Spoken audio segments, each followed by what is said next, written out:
Hello ladies and gentlemen, welcome back to my channel where we look at anything spooky, cryptic, mysterious, or morbid. My name is Pazuru and I'll be your guide today on our brand new topic, which is Lacey's Games.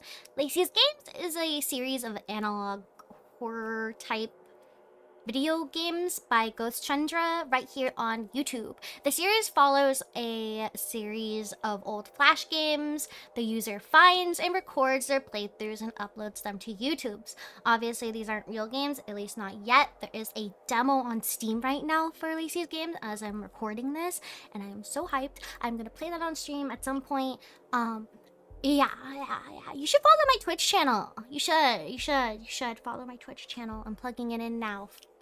I don't care.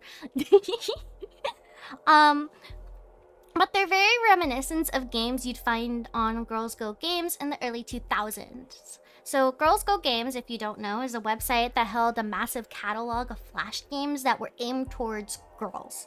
These games were anything from dress-up games to cooking games to games where you could play as a cute devil girl and ruin all the cute angel girls' work. And no, I'm totally not adding a very specific example because it's my favorite game that I played on Girls Go Games when I was like 8.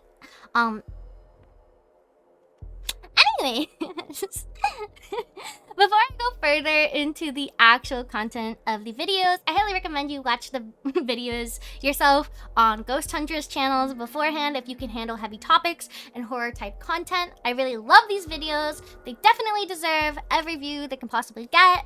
But again, I'd like to reiterate these videos and this video are going to be very heavy, and I don't recommend it for those who can't handle heavy topics such as abuse. So please click off this video if you don't think you can handle this for your own mental health. It should really come first. Your mental health should always come first. Remember that, guys. Don't do things that'll hurt you. Real. I'm so smart. Oh god, I'm so smart.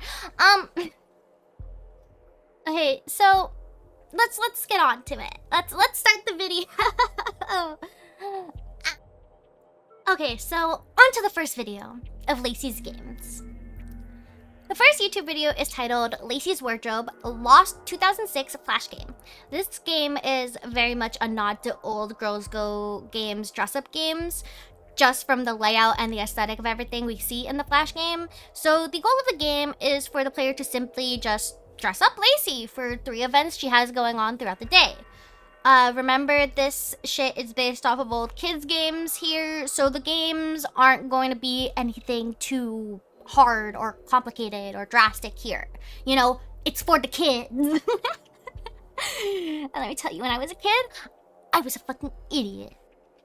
So the events Lacey has are as followed: a picnic in the morning, shopping in the afternoon, and a date at night. These games proceed to be your standard dress-up game with all the pink backgrounds, the cute music, and several different hair and clothing options for the player to pick and choose from. We watch the player proceed to pick and choose between the clothes to dress Lacey up for her picnic date, and when not her picnic date, it's just a picnic, but maybe she's with other people, I don't know. Anyways, so when they're finished, we get greeted with a well done screen, and it shows Lacey in an outfit that they picked out with a background of a picnic, and everything looks happy and normal. But if you really look at the screen for long enough, you'll actually be alerted to the fact that there's actually something very off about this picture. There's actually a creepy face peering out from the trees in the shadows. I didn't notice this on my first watch, so when I finally did notice it on my second watch, I was creeped out a bit. Like, it makes this entry a lot creepier than it was originally. I don't know, like, it just... And because I was now focused on this area of the screen, so like where the creepy face was, I realized that the music actually glitched for a second at the end of the screen. And before the next round of dress up, you will notice that there is actually text near the man's face that states, "I love you, Lacey." Creepy, right? Well, it gets worse, babes! Let's go! The game then continues with the next round of dress up, right? as it should. So the time in the game has like obviously shifted a bit by the background of Lacey's room, and the player starts to dress Lacey up for her trip to the mall. But halfway through dressing Lacey up, the music cuts and the phone rings. Presumably it's Lacey's cell phone. The call then goes to what I'm assuming is voicemail, and we hear the caller talk. And the caller is a man. That sounds hella weird and creepy with his breathy talking. It's a very unsettling voice, and he asks if Lacey has seen his texts and says that he can't wait to meet up with Lacey. He also states that he wants to have a good time tonight with Lacey. Yeah, I'm cringing too. Yeah, it's so bad. I want to have a good time tonight, babe.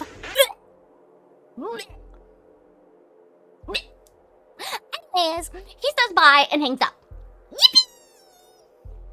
Get away from me.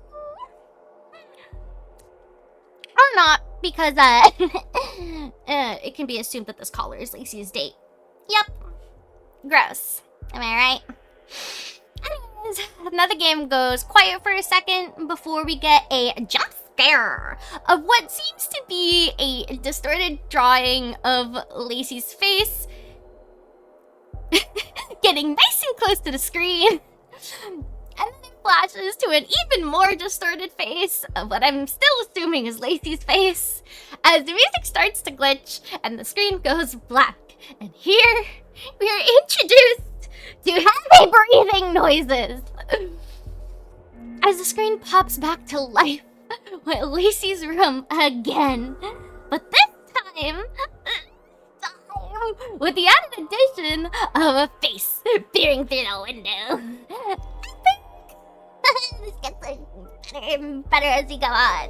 And now the player has to finish the level of the game with this shit happening before we get treated to another well-done screen. And the weird breathing now stops. Thank God. And Lacey is now at a mall. Now, because the mall picture is really blurry, I can't tell if the face is anywhere watching Lacey, but who knows?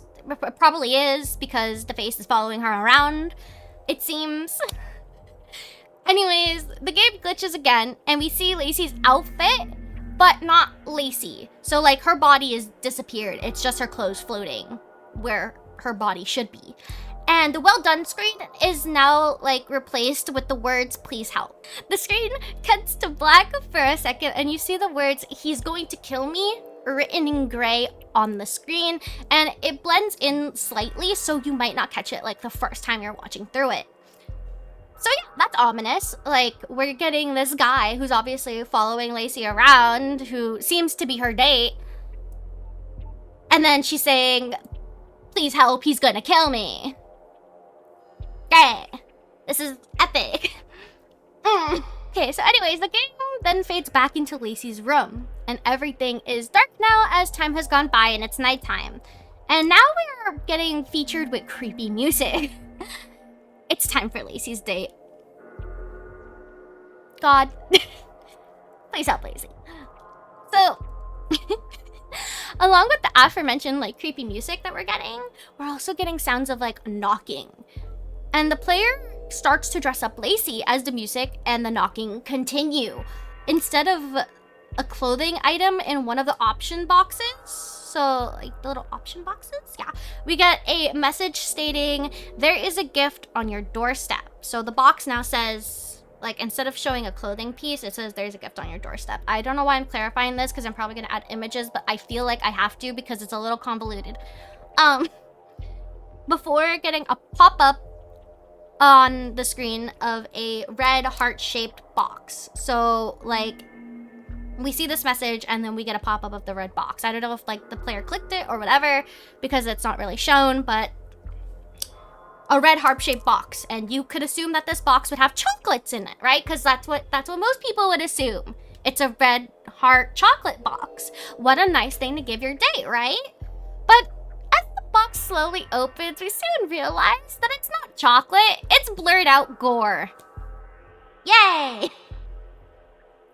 So eventually the box leaves the screen before we can fully open the box. And when the box like disappears, we hear the phone start to ring. So it can be assumed that the box was never fully open. Maybe they Lacey got creeped out and shut it real quick. And now her phone's ringing.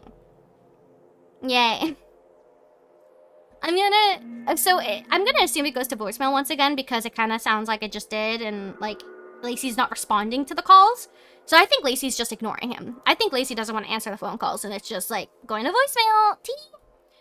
And now we hear the same voice from earlier telling Lacey that he's here, and is asking Lacey if she got his gift and if she liked it. He then continues to say that he's here again before requesting she opens the door multiple times. And the more he asks, the more upset he gets and the more angry he gets when he asks, to the point where he is yelling, "Open the fucking door!" at the end. What a great guy. Am I right? Like, who wouldn't want this guy? Dream guy, right? It goes silent for a second before the player keeps on playing and the creepy music starts back up. As the player keeps dressing Lacey, we get red text on the screen that reads, "Please don't make me go outside. Please. Please." Once the player finishes dressing Lacey, instead of our normal "well done" screen, instead we get a screen where Lacey is seen outside and the "well done" text is replaced with the words, "What have you done?" The screen goes black, and what you hear next is pretty grueling. All you can hear is breathing, crying, and what I can only describe as fleshy noises. And after a little, the screen starts to flash various images, only for like a second in between the black screens as the noises keep playing. The first image is of a dismembered torso. The second is of a dismembered waist with one full leg and a thigh still attached. And finally, we see a dismembered hand, all of which we can assume is Lacey's. After this, the noises abruptly stop, and it comes to a distorted male's face, which is the same face we see lurking in the shadows on the picnic screen and in the window, and the text eventually appears on the screen that reads, "I ate her remains so that we will be together forever. I love you, Lacey," before the screen fades to black and the title screen of the game pops back up. So yeah, that's the first video of Lacey's games, where Lacey stalks, kills, and eats Lacey. And if that isn't a warning on what we're about to get into, the next video titled "Disturbing Secret Ending Found in 2007 Flash Game Lacey's Diner" starts us off with a content warning about heavy topics and that the video is meant for mature audiences. By the way, I will be looping back over to talk about my thoughts on each video, but I will save that for the end because I want you all to understand all of Lacey's videos and the stories before I start yapping my yap about what I think is going on in these videos. So yeah, we're gonna give you like a clear understanding first. But don't worry, we'll be back. Anyways, so besides the content warning, our second video actually starts with a very cute pink loading screen and some text left by the uploader that reads, "Hey guys, today I wanted to show a very weird secret ending I found in one of those old Lacey Flash games. I found it in an Flash archive site and felt nostalgic because I played so many Lacey's games in my childhood, but before the loading bar finishes and the title screen pops up. The title screen reads Lacey's Diner and shows off Lacey in a shelf outfit carrying food and features a note from the uploader reading, I ended up coming across an ending I had never seen and ... well ... you'll see, let's start. The uploader proceeds to start the game, and here we get a blurb of text from the game explaining that Lacey is about to open her brand new diner and that she needs to help lots of hungry customers.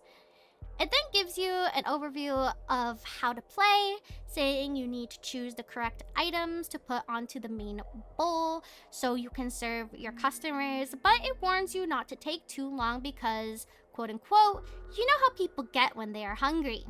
No, game. No, I don't. Please explain. Please explain, game. Tell me, how do people get when they're hungry? Anyways, the uploader starts the game, and we are presented with your standard cooking game where a bunch of ingredients are laid out for the player, and you drag the correct item to the bowl in the middle, with Chef Lacey in the back. We are also presented with a 30-minute timer at the top right corner that immediately starts to count down. The uploader adds the text, "So far, so normal, just a cooking game. But have you noticed the timer in the corner? It gives you much more time than you need. I guess so it makes it easy for any kid to win." The video starts to fast forward, and the text from the uploader now reads, "However, ... let me fast forward and show you what happens when you start running out of time. You are not ready for this." The uploader stops fast forwarding the game at about 50 seconds left on the timer. Here, the player starts playing the game for real, adding the ingredients Lacey requests. However, at the 20-second left marker, Lacey starts to glitch in and out of the screen. And at the 15 seconds left marker, the timer turns red and you start to get clock ticking noises signaling to the player time is running out. Lacey finally requests ketchup at the 11 seconds left on the timer, but the screen flashes in and out before the game finally distorts and the timer becomes larger with 8 seconds remaining. The words "hurry up" can be seen at the bottom of the screen where the word ketchup used to be. The music becomes more tense as the timer beeps down the final 8 seconds, and Lacey becomes more and more distorted. The player slowly adds the ketchup in, getting it into the bowl at the very last second. The screen flashes in and out twice before we get our "well done" screen that displays the stroganoff with baked rice you made, and the button at the bottom to continue on to the serving customers portion of the game. The uploader presumably presses that button, and we get brought to a screen with Lacey in a waiter's outfit saying, "Good job," and instructions on how to play this portion of the game, which is to simply drag the plates to each customer when they request food. The uploader adds more text onto this screen saying, "So, ... yeah, I got it at the last second," and proceeds to start the second portion of the game. Here we see the table with 2 people sitting at it, a woman and an elderly man. In front of both of these people are empty placemats, and on the table closer to the player is the stroganoff we made earlier. The uploader writes, "If you manage not to run out of time at any point, the game just plays out as normal, and you go serve the customers." The woman proceeds to ask for food, and the player drags the plate to the woman's placemat. The uploader then writes, "I'm going to play through and get the normal ending. ... You just need to do the same thing for 3 days." The man then asks for food, and the player drags the food to the man. The player then goes on to another table and serves another man and woman. Then a congrats screen pops up saying Lacey did a good job and that they'll continue to the next day. The screen then turns black and the uploader writes, "The next 3 days, Lacey just makes different recipes. So I'm skipping to the ending already so I can start showing you the alternative route." We then get brought to a "you did it" screen where it says Lacey's Diner is the best diner in the world, and we see a very happy Lacey. Standard stuff. Anyways, now we are brought back to Lacey directing players to add ingredients to the bowl with just 13 seconds left. Lacey requests ketchup again, and the uploader writes, "Let's actually run out of time now." At 8 seconds left, the screen distorts again. When you run out of time, the screen pauses for a bit before it turns to black and you hear wailing, and a picture flashes in and out twice onto the screen. The image is pretty brutal. It shows Lacey with cuts in very specific area. If you know, you know. in a kitchen that has some blood splattered in it, and the words stupid, useless, slow, fuck, failure on it. Like the picture has those words on it, and a picture of an IRL hand holding a knife at the top corner of the top left corner of the picture. The image then flashes in again, this time distorted and zoomed in onto Lacey's face. The wailing distorts before cutting out after this. We are then brought back into Lacey's diner at the same part where you're supposed to serve the customers, but there are no customers around this time. Just sounds of really loud wind blowing, like that's what we're hearing. And text shows up on the screen saying, "You took too long, the customers left," before the screen changes to a normal game over screen with an image of Lacey pouting and text saying you ran out of time and that the customers left, but there's always tomorrow. The screen turns black for a bit before we see the outside of Lacey's diner with a stereotypical like nighttime noises playing in the background. You know, like those what are they called? Like crickets or something like that? Grasshoppers? I don't know. Cicadas? I don't know what that noise is. What bug makes that noise at night? Anyways, you're hearing those bug noises. Stereotypical bug nighttime noises. I know what I'm talking about, I swear. And there's also like wind noises. The same that you would hear earlier from the customers. So, yeah, we get this image of Lacey's diner, like the outside of Lacey's diner, and text appears on the screen saying, "This is all I have, and the customers are hungry and unforgiving." The screen changes to an alleyway with the text, "If I fail, I see no other option than." The time then changes to the outside of a house, and at the last second, the words say, well, you know, I'm just gonna censor this for YouTube, but yeah, it says Alt F4ing in real life. Yeah, so she has no other choice than to Alt F4 in real life. That is what the last text of the screen says, okay? It appears for like a second, like right before the screen goes black and the noises stop. So like you'd have to catch it to see it. So yeah.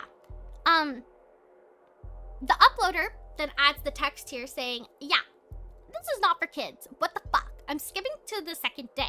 It just gets worse from here." So yeah, it's gonna get worse, according to the uploader.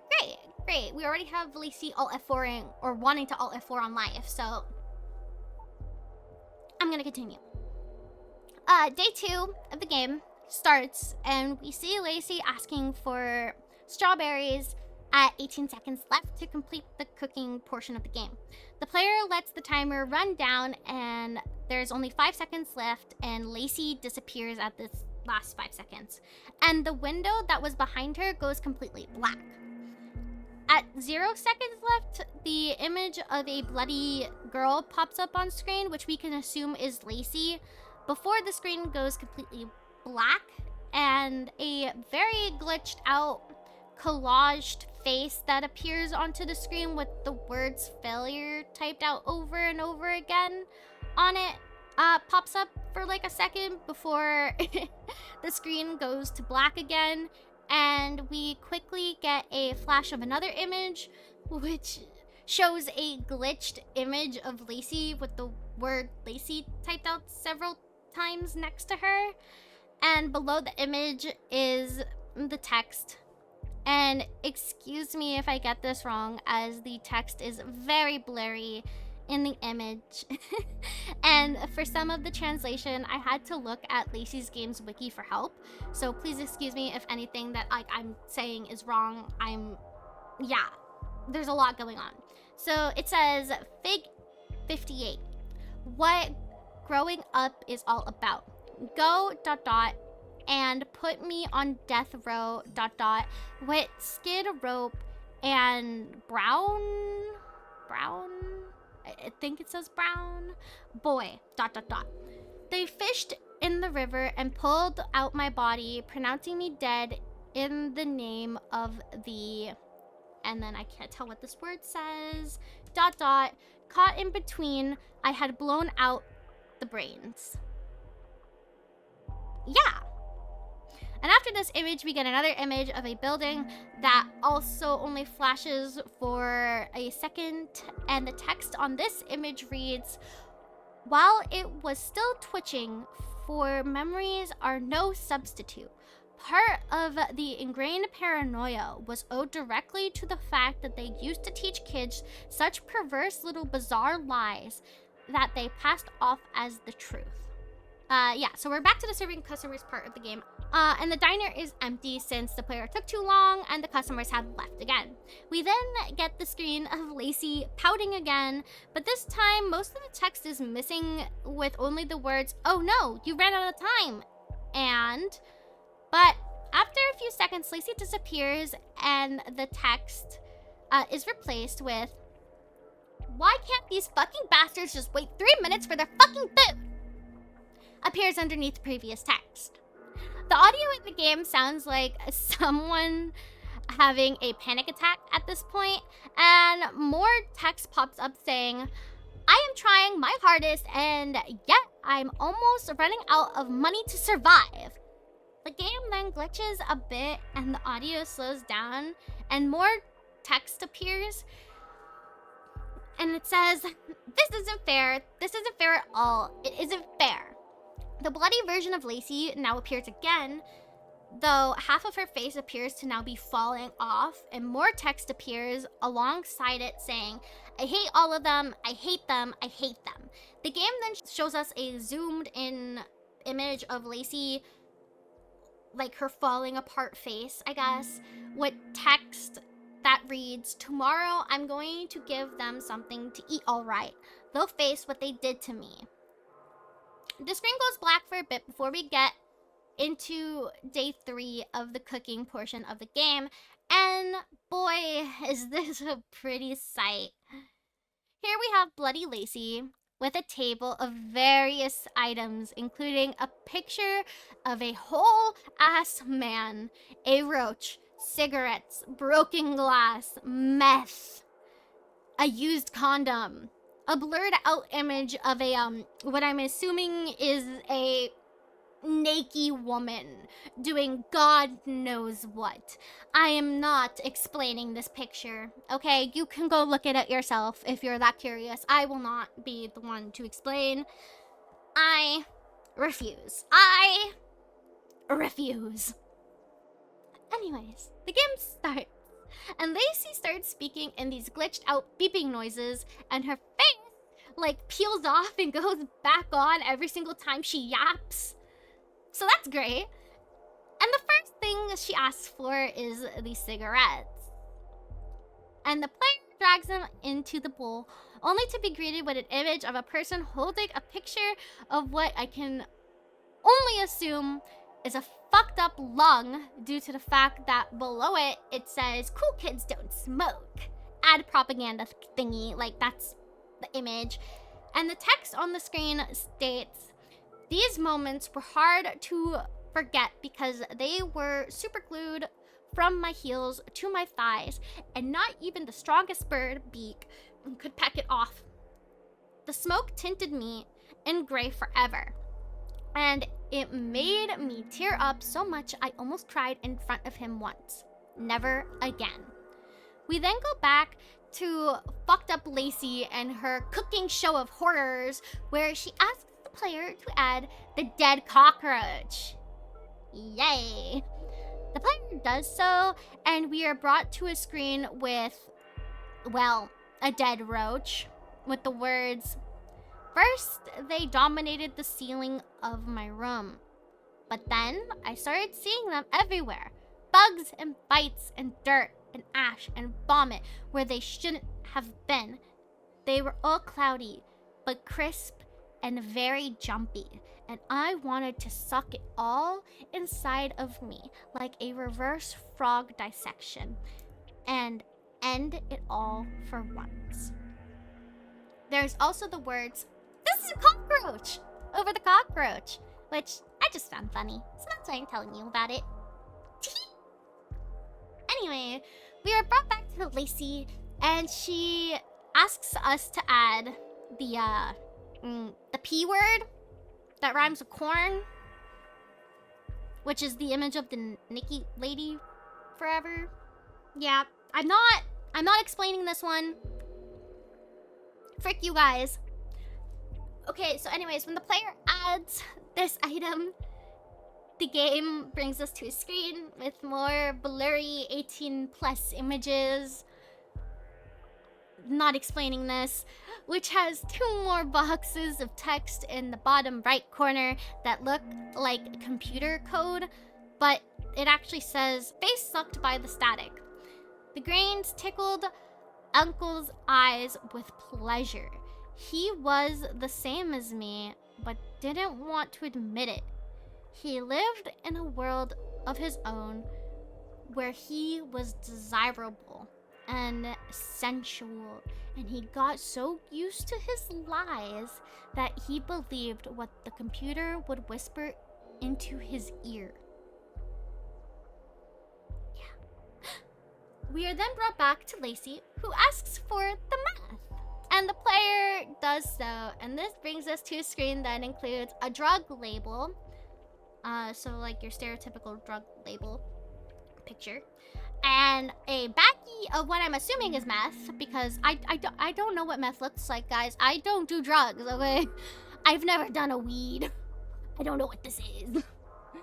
I thought it was coke when I first saw it. I'm gonna be so honest with you. I don't know drugs. I don't know drugs.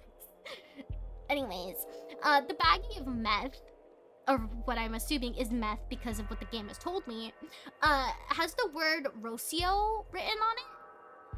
And then we go back to Lacey, and she requests the used condoms. Yes, I'm just gonna say it. They're used condoms. And the player adds it, bringing us to a screen of used condoms and blood with the text that reads, "And when he looked down and saw my little bruised cheeks smiling back at him, the exact size of his sweaty palm, even though they could be shaky, he was always the type to see the positive in things, and he couldn't keep the mayo from raining all over like a mad fever dream." What a relief. Any thought of wrongness was dissipated long before it got into his mind, and the screams were inaudible to his ears. It was just bliss. We're brought back to Lacey now after the screen, and she asks the player for the broken glass, and the player does so. We are then brought to a screen with what appears to be different articles with blood splattered over them. The top left corner article is titled 16 Types of Glass Handling Safety. And the next to that is a blurry blurb of text that, again, I had to look at Wiki to understand for some of it. And it reads, to the best of my understanding, is tip of your fingers. It firstly breaches your skin layers getting underneath your nails, slowly but steadily into your blood vessels. It loves to feel all your fat swirling around as it rips through your muscle and touches the very core of your bones. Come on, sweetheart. It's just a little kiss. We are brought back to Lacey after this, and she starts yapping again, and the background goes black, and all we are left with on the screen is fucked up Lacey, the man in the bowl, and the main mixing bowl. At the bottom corner of the screen, we see the letters UN before it's presumably cut off by the screen. This is presumably Lacey's uncle from what we've read already in the other texts. The player adds the man to the bowl, and we get a video of this man turning his head to look at the camera before the face glitches out, and we are brought back to a screen where it shows off the food you made with Lacey. This time, the text reads, censored for public health concerns, and it shows off the blurred out gory goop of a dish you made. Yeah, so great.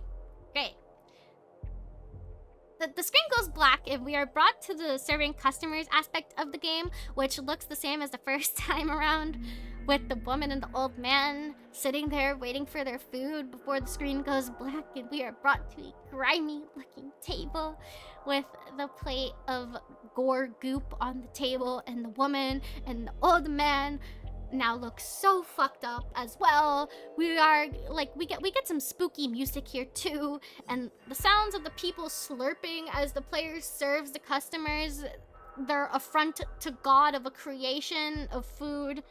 It's just a lot.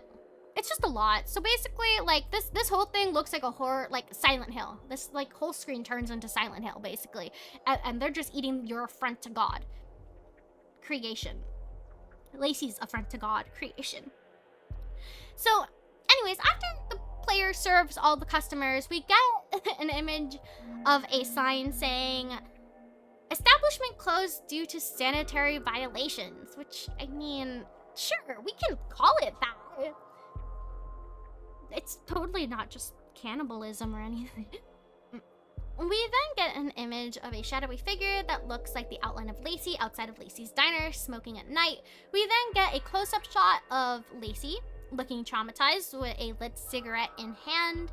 The text reads, "This is it then," appears on the screen before it goes black.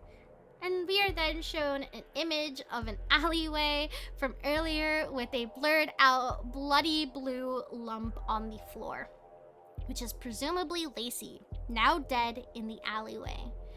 And before you can really digest that, like, what you're seeing on the screen, we get a little happy game over music as the text reads "bad ending" appears on the screen.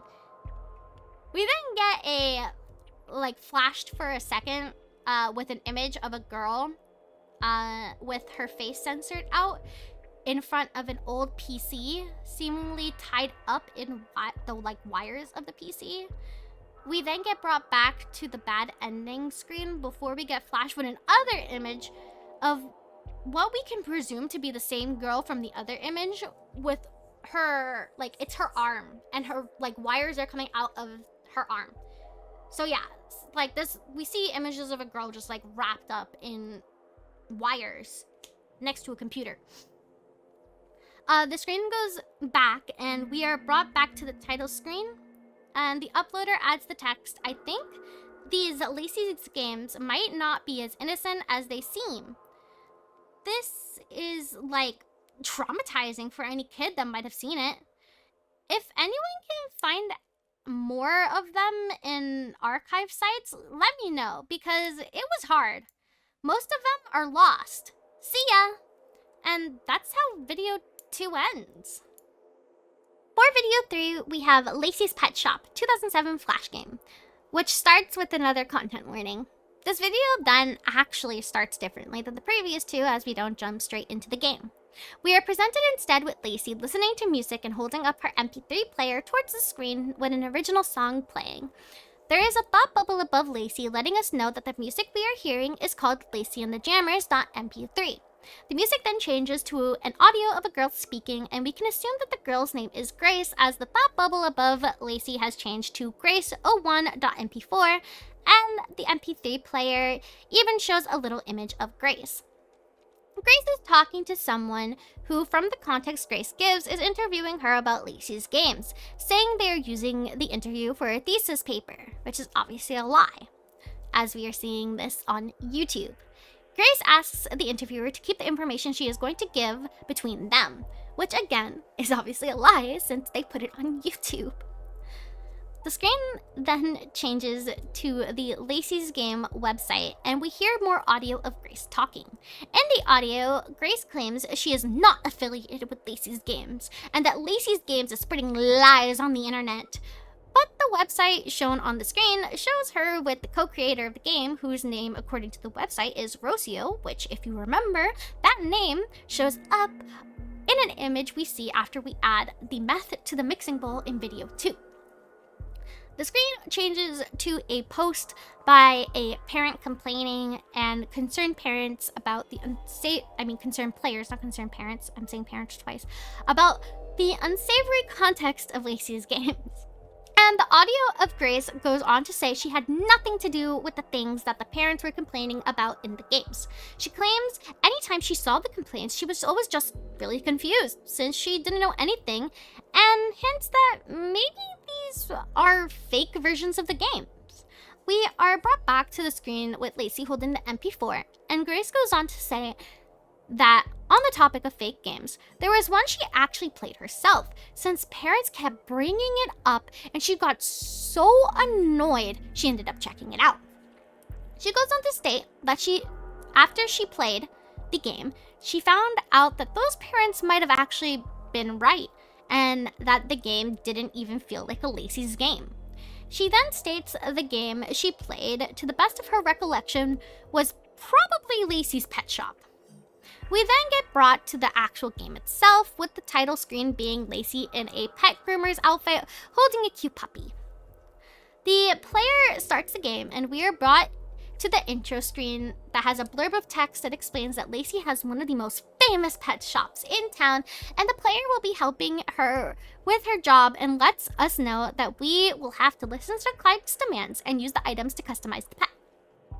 The game then starts and we are greeted to Lacey's first customer, asking for a clean, cute, playful pup.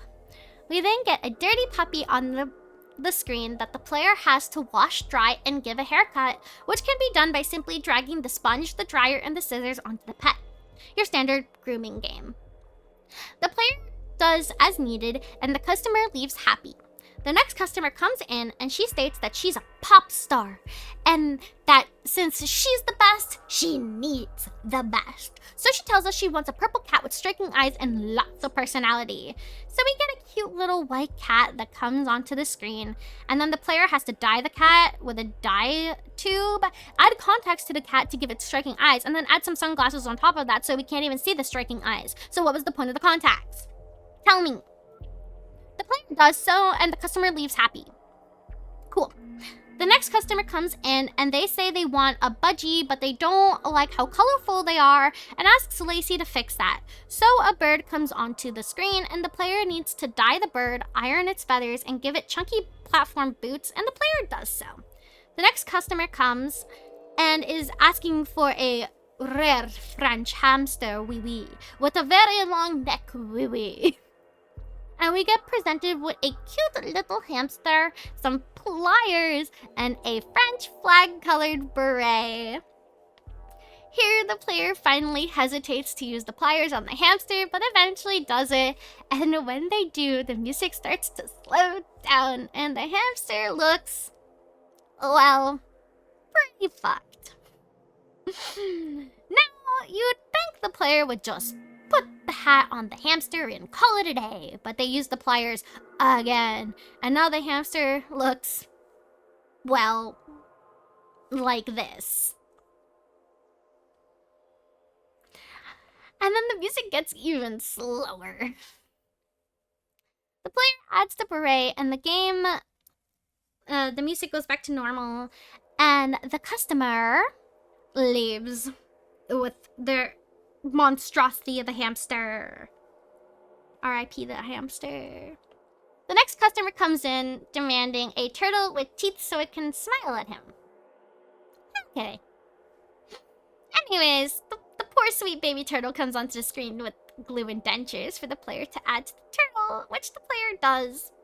But when the player adds the dentures, the screen goes black and all we are left with is the turtle and the customer smiling at us. All fucked up like. And no music. Yeah. And then the game goes back to normal. And we get our next customer. And this guy, this freak of nature, asks for a bunny with no ears, no tail, and no legs.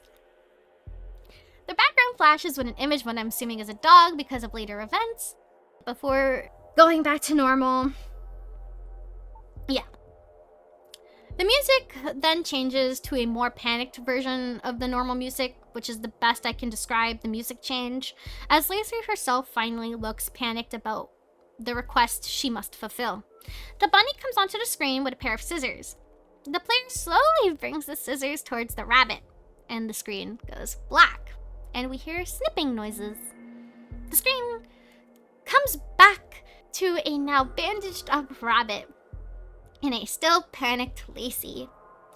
Lacey then says, "Next, to signal a new customer to come." But instead, a dog with a human-esque photoshopped face comes onto the screen with the weird music before the screen goes black. The screen comes back featuring Lacey, who seems to be a Nakey and has a censorship bar over her face. And this censorship bar explicitly has spooky human eyes on top of it that are looking in every other direction like a chameleon. Ugh. And then her chest area and her hip area are also censored.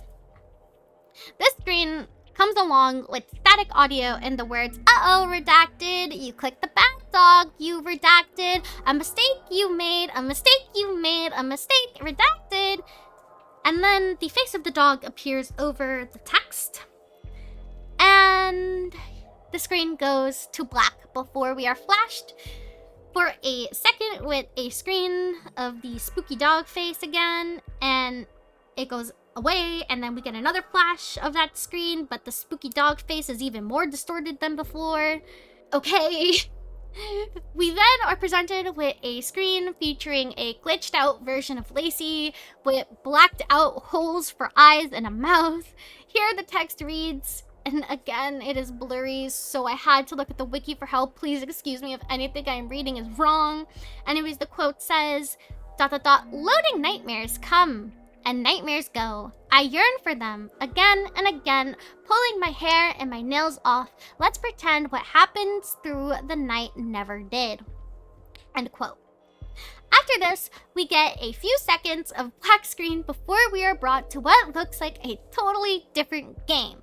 The scene features a cat skeleton on a wall above a house with the words, "Where am I? ... Question mark. At the bottom right. We can also see two arrows in the scene, one that says enter house and the other that says go left. When the player hovers over the enter house, it says the player can't enter as the cat is in the way. The player selects the cat skeleton and it says, "Hiss! I won't let you pass. This is the most awful day ever. Hiss! I was chasing a bird and the bird stole my skin, frowny face. I have been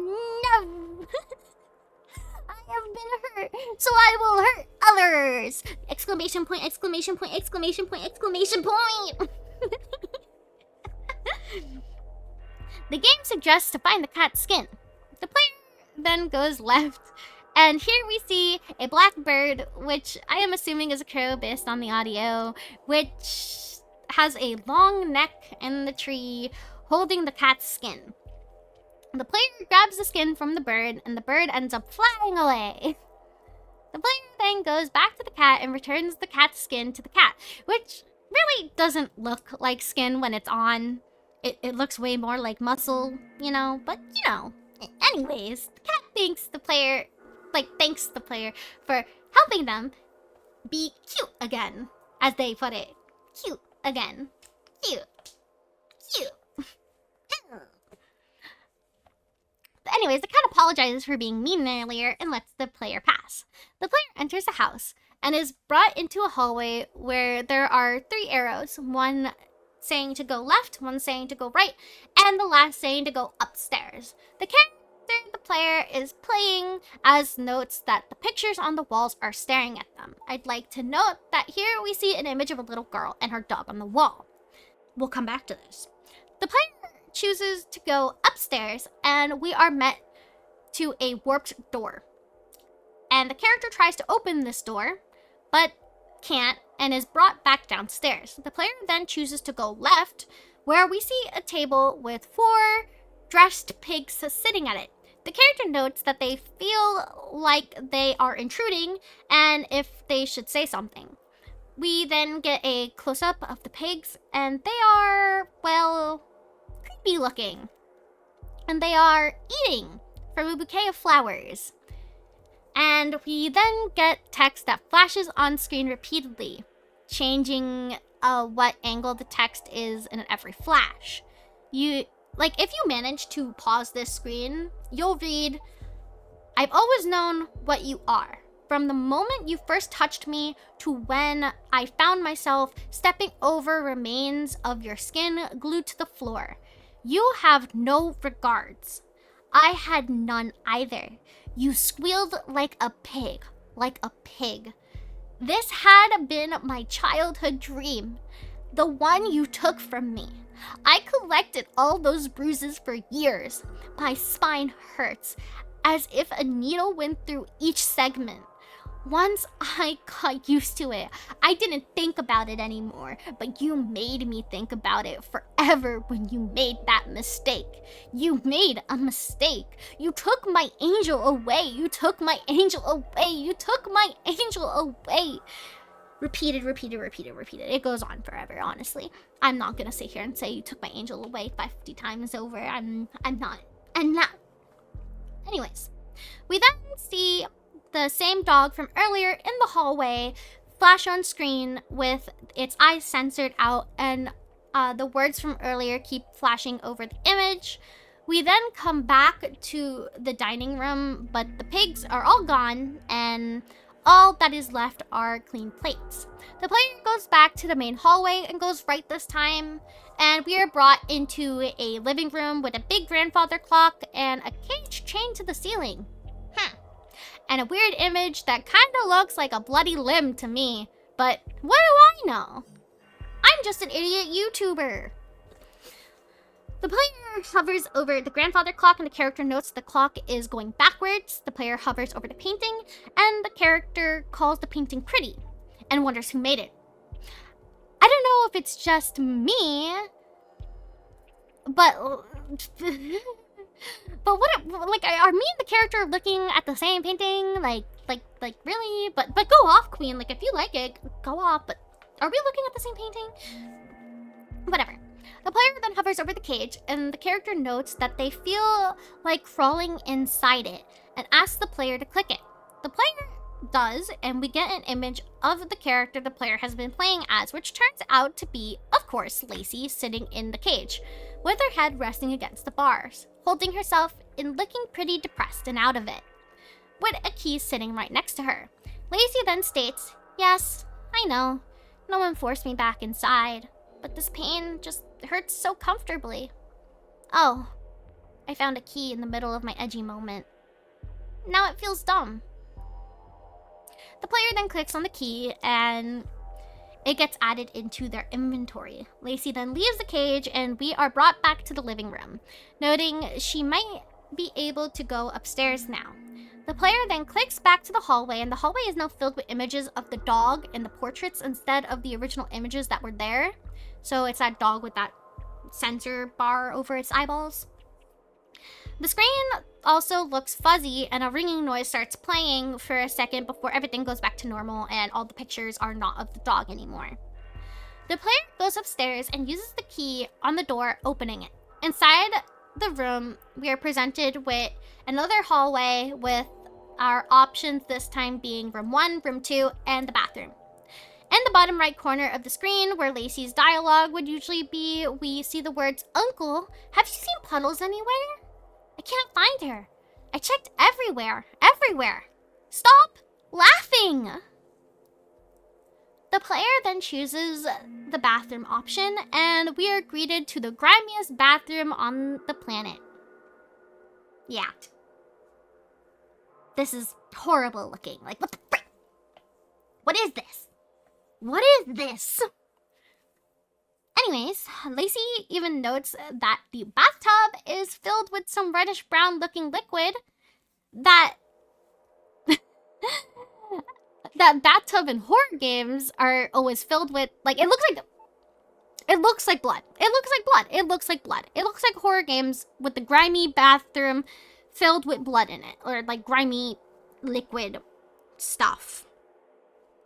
But Lacey notes that she's tasted this water and that it's just lemonade. So thanks, Lacey. Thanks. Thank you. Why are you tasting this? Why are you why? Whatever. What you choose to put in your mouth is your business, not mine. then hovers over the mirror and Lacey says, I'm not afraid of myself. Let's look just for a bit. We then see Lacey looking into the mirror and her eyes look hollowed out. And text reads, I'm Lacey, appears on the screen before the mirror changes to a girl limp, tangled in cords, and text pops up that is very hard to decipher, and the wiki hadn't deciphered it either, so I'm just gonna try my best here. The top line is completely illegible to me, but it continues to say, and it sucks, and it smells, and I get it now. Someone melted here. Pulverized? Remains enter my pores. Blood, shit, and rest of an eye. I suck it all up. My legs swell and turn yellow. End quote. A distorted face then appears in the mirror before we are brought back to the girl in the wires. The girl starts to move and position herself upright as the text, "This is such a game," repeats itself 5 times, appearing on screen. We get another distorted face and then a girl with wires again. Before the screen cuts to black, and then we are presented with a distorted face in a mirror again, and red text appears on screen saying, "Hello, illegible. Do you like playing on your computer? I'd made lots of games for you, but with none of those lies. These are real girls' games. These are real girls' games. These are real girls' games." The person also says these things out loud, and occasionally, while the person is saying these things, the image undistorts and we can see it's a girl wearing a bloody mask. It then cuts out to a black screen before we are brought back to the bathroom screen with Lacey's dialogue box saying, "Go back, go back, go back, go back, go back, go back, go back, go back, go back, go back, go back." And even the box that shows the name of the item you're hovering over says "go back" several times over. The screen becomes overwhelmed with static before the player is brought back to the hallway. The player then clicks on room 1, and here we see a cute girl's room with floral walls, pink pillows, and a Hello Kitty plushie. But under the bed, you can see something lurking. This thing comes out from under the bed, and the room starts to distort. But the creature pops out, and it starts saying, "But it was never real. It was just a bizarre story that somehow happened to my life. But it never was real. But I had this dream that was so real. I dreamt that it was me, and not her that he killed 2 years ago. But that's another story." Which apparently is a clip from Cecilia Conduit's Beneath the Skin, according to the wiki. But anyways, as things get closer, it kind of looks like the distorted dog to me. And the screen ends up fading from the static, and it cuts to a dark room with a single window. Text appears and it reads, "I was thinking of getting a cat this time. Yes, a small fluffy kitten. I really want a cat." And then a bubble, like a thought bubble, appears with Lacey happily holding a kitten. The text then reads, "We would do all sorts of stuff together, like getting ice cream." And then another thought bubble appears with a kitten licking an ice cream cone. Text then shows up and it says, "I could have some right now. I'm so hungry right now." A hand, like a real person's hand, starts reaching out towards the window. And text appears saying, "It's been days, but I just can't leave. I can't." And the hand stops reaching towards the window, and it turns towards the camera instead. And the text reads, "He's still under the bed. He'll look at me." And then we get an image of a rotting leg and a bloodshot eye that says, "Eyes, eyes," for like a second, and then they go away. The hand leaves the scene, and we are left with the window, and text appears that reads, "But after all of this is over, maybe I could go shopping. I could go to a record store and buy CDs of my favorite songs."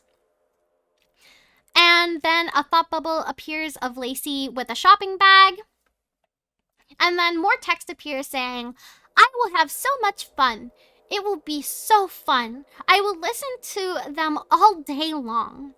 This time, another thought bubble appears with Lacey listening to music on headphones for a second, before being replaced with an image of the dog with the sensor over its face, and the window is replaced with a distorted face.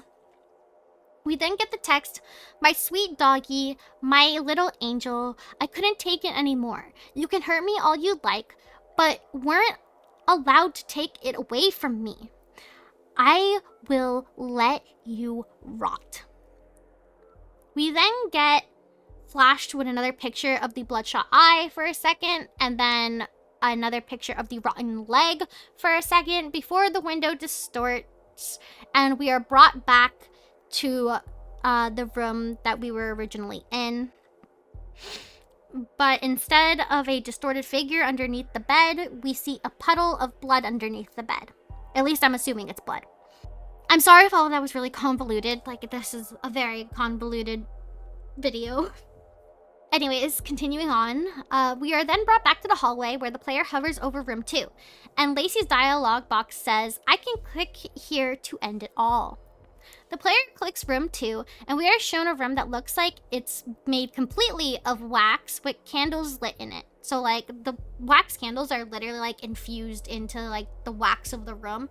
And the only thing that isn't wax in the room is the window and a shelf that has a box of matches on top. We then get the player hovering over the match boxes, and Lacey's dialogue box says, "Should I light myself on fire and wake up?" The player clicks on the matchbox, and the matchbox ends up in our storage. Lacey's dialogue box then says, "Goodbye," and we hear the match light, and in the window, we see a drawing of Lacey being burned. The screen then becomes fully just drawings of Lacey, some of which are being burned, and we have like burning audio playing and text that says, "For years he was barking up the wrong tree, worried about his sins becoming too visible on my skin. He always worried about the silliest things, but me? And when he turned his back, it was the dog that bit his neck." The screen then fades out, and a screen of a happy Lacey waking up in a bed with a cute pink room and a happy sun outside the window appears on the screen with the words, "Phew, it was just a nightmare. Play again?" But if you actually look closely at the image, you'll realize there's something fleshy rotting underneath the bed. So yeah, not a dream? Who knows? We then are brought back to the Lacey with the MP3 player from the beginning of the video, and it starts playing Grace 05.mp3, which says, "I only then realized the other co-founder, Rocio, was hiding a lot of things from me. We went our separate ways in 2010. I'm not even sure she's still alive, to be honest with you." End quote. And then the MP3 player screen goes to static, and weird blood vessels then appear on the screen, and a ringing noise starts playing before the words, "Hello," pops up onto the screen, and the video finishes. Okay, so after this, we have the 4th and longest installment of the series, which is titled The Disturbing Rabbit Hole of Lacey'sGames.com. This video, like the past 2, starts us off with another content warning before we dive into the video. Once we dive into the content of the video, it starts off with a girl that we have yet to meet playing piano, another girl we have yet to meet playing the drums, and Lacey singing and playing guitar.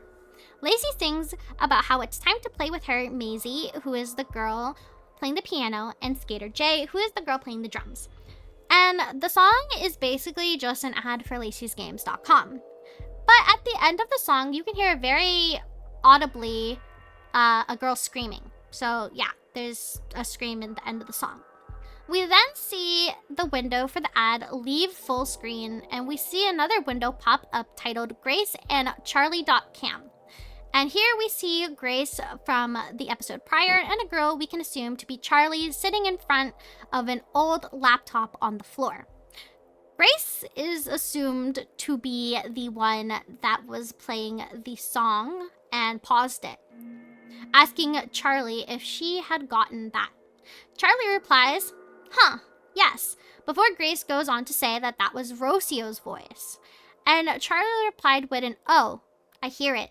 Yikes." The window then minimizes, and we get two windows popped up. One titled Grace.cam with Grace in it, and another titled Charchar.cam with Charlie in it. Grace explains that Rocio always did Lacey's voice when she sang, and the singing would really stress her out to the point where she was pulling out her hair and hitting herself on the head, and was screaming in the bathroom by the end of it. It was to the point that everyone in the studio could hear her, and Grace theorizes that some of it must have gotten into the mix. The window minimizes, both the windows minimize, I should say, and then reopen, but the windows have switched places on the screen. Charlie asks what was wrong with Rocio, and Grace replies that she didn't know. Charlie then, in a more judgmental tone, asks, "You didn't ask?" And Grace, now in a more defensive tone, replies, "Listen, all I know is that Rocio was a little cuckoo and stuff, so I expected cuckoo things from her." And the window closes. The windows close, I should say. Sorry, I'm like really bad at this. And the main window that's been open with the ad for Lacey's game now goes to the actual Lacey's game's website, and the Grace and Charlie.cam window pops up again. Charlie says, "Well, thank you for the HTML files anyways." And Grace replies, "Yes, right. That was very nice of me to give them to you after you lied to me about your thesis last time and posted our interview onto your YouTube channel. Very nice." So here we learn that this channel is Charlie's YouTube channel, and that she is the one who interviewed Grace in the last video. Charlie just says, "Uh-huh," to this, and Grace continues to say, "But you said this time this is for your cousin's thesis, right?" Charlie replies with a, "Yup." And for some reason, Grace replies with, "Well, I trust you." Yeah, I don't know either. Don't ask me. Don't ask me. Just don't ask. Anyways, the window of the girls closes, and the main window goes to the About Us section of Lacey's games. Here we see a picture of Grace and Rocio together. Underneath it, it says that they are video game lovers who wanted to create a safe space for kids, which is ironic, of course, after seeing the previous videos and the contents of the games. And the screen scrolls down to the Meet the Gang section of the page, where we see an image of Maisie with a blurb about how she knows all about astronomy and astrology and loves to read. We then see an image of Lacey as they keep scrolling, and we get a blurb about Lacey being the adventurous airhead of the group who is very determined and has lots of friends. It also says that Lacey really likes fashion and music. And finally, we get to an image of Jay, and the window of Grace and Charlie opens back up onto the screen. Jay's blurb calls Jay like the cool girl, tomboy of the group, who always has some kind of wheels on her, so like a skateboard or like roller skates or something like that, so that's what that means, and that she loves rock music. Charlie says, "Oh, here's Maisie and Jay. Jay was my favorite when I was a kid." And Grace replies she was more of a Maisie girl and says that Jay gives her creeps nowadays. Charlie asks why Grace doesn't like Jay, and Grace says, so there's a whole Jay situation that happened around 2009. I think Rocio kind of sort of might have killed her off, and a bit brutally so too. Charlie ends up replying, "What, like she does to Lacey?" And Grace replies, "No, worse. Jay was just permanently killed off." Charlie remarks she doesn't remember any of this, and Grace suggests maybe it's a trauma repression, but she doesn't know and suggests that Charlie should just open Jay's skating game. And Charlie does so, and their window closes. I'm sorry if I'm stuttering a lot. Like, I've been recording for a couple of hours now. I'm just gonna say that now. Like, the reading is not happening. Anyways, so let me continue on with the video. So now, before I continue to talk about the video, I'd like to let you know that throughout the video, since they stopped watching the Lacey's game ads, we've been listening to this creepy music playing. And if you listen closely, you can kind of hear a voice saying something there every so often. And to me, at least, it sounds like it's saying it's Lacey. So yeah, creepy music, and there's like this voice kind of saying it's Lacey in the background every so often, which I very much don't think was supposed to be in the video originally, but I'm gonna keep that to myself, okay? We'll come back to it. Anyways, Jay's skating game then loads onto the main window, and then the game takes up the entire screen. Here we see the instructions for the game, which are just to avoid the obstacles as Jay is skating and use your arrow keys to control where Jay goes. Charlie presumably presses play, and we are brought to level 1. Here we see that Jay isn't just skating on the sidewalk or at a skate park, she is skating on top of buildings that she has to jump from roof to roof without falling. And that there are birds flying in the sky that presumably Jay shouldn't be hitting or she will lose. So yeah, normal things, you know?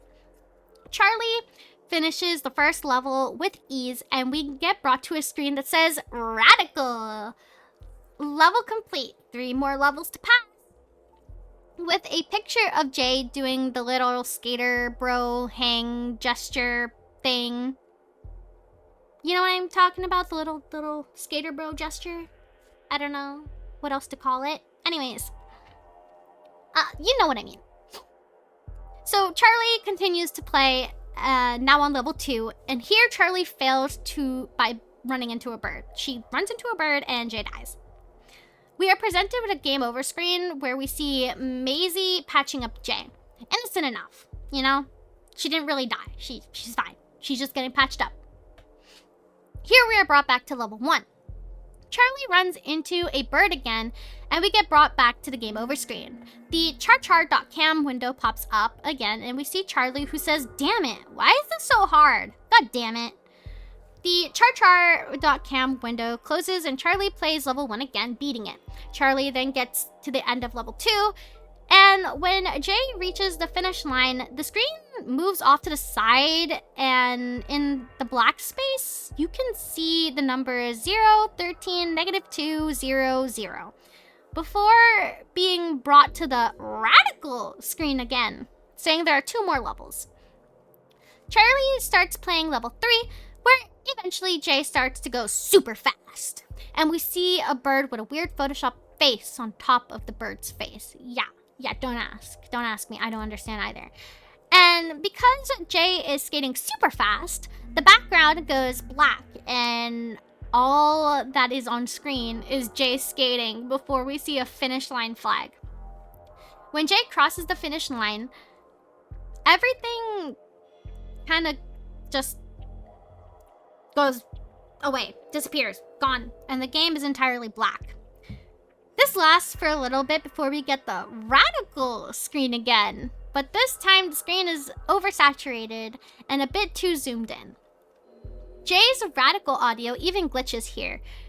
We then get to what is presumably level 4, though the screen that would indicate that just says level. We are brought to the game again, but the sky in this level is different, as the sky is now red, and the audio in this level is cutting in and out. Yeah. Jay reaches the speed boost, and the audio goes back to normal. Jay then gets another speed boost, and the screen starts turning black periodically. Then Jay gets another speed boost, and the music changes dramatically, and the world around Jay starts warping. We see Jay pass several signs that look very blurry but can be made out to be stop signs, before she reaches a point where there are no more buildings and she falls into a pit of spikes. Yep, just dead. The screen goes black for a bit before we are introduced to a blurry, distorted image of a body and the words, "You killed Jay," above it. You then see a negative of Jay flash onto the screen a few times, and the screen distorts and becomes more red, and eventually a pop-up window appears and it says, I reached level 4 in Jay's skating game. Email a friend? And then like a little thing to insert a friend's email so you can send it to them. The window then exit full screen and we are brought back to the window mode of the game. The chart.cam window and the grace.cam window both open again. Charlie says, Jesus, that's so fucked up. Why did Rocio do those things to kids? Couldn't she just keep it to Newgrounds or something? Grace replies saying that if Charlie couldn't tell by the Lacey's art style or the writing, Rocio couldn't do kid-friendly stuff, and that Rocio was cuckoo, and there wasn't much more to understand.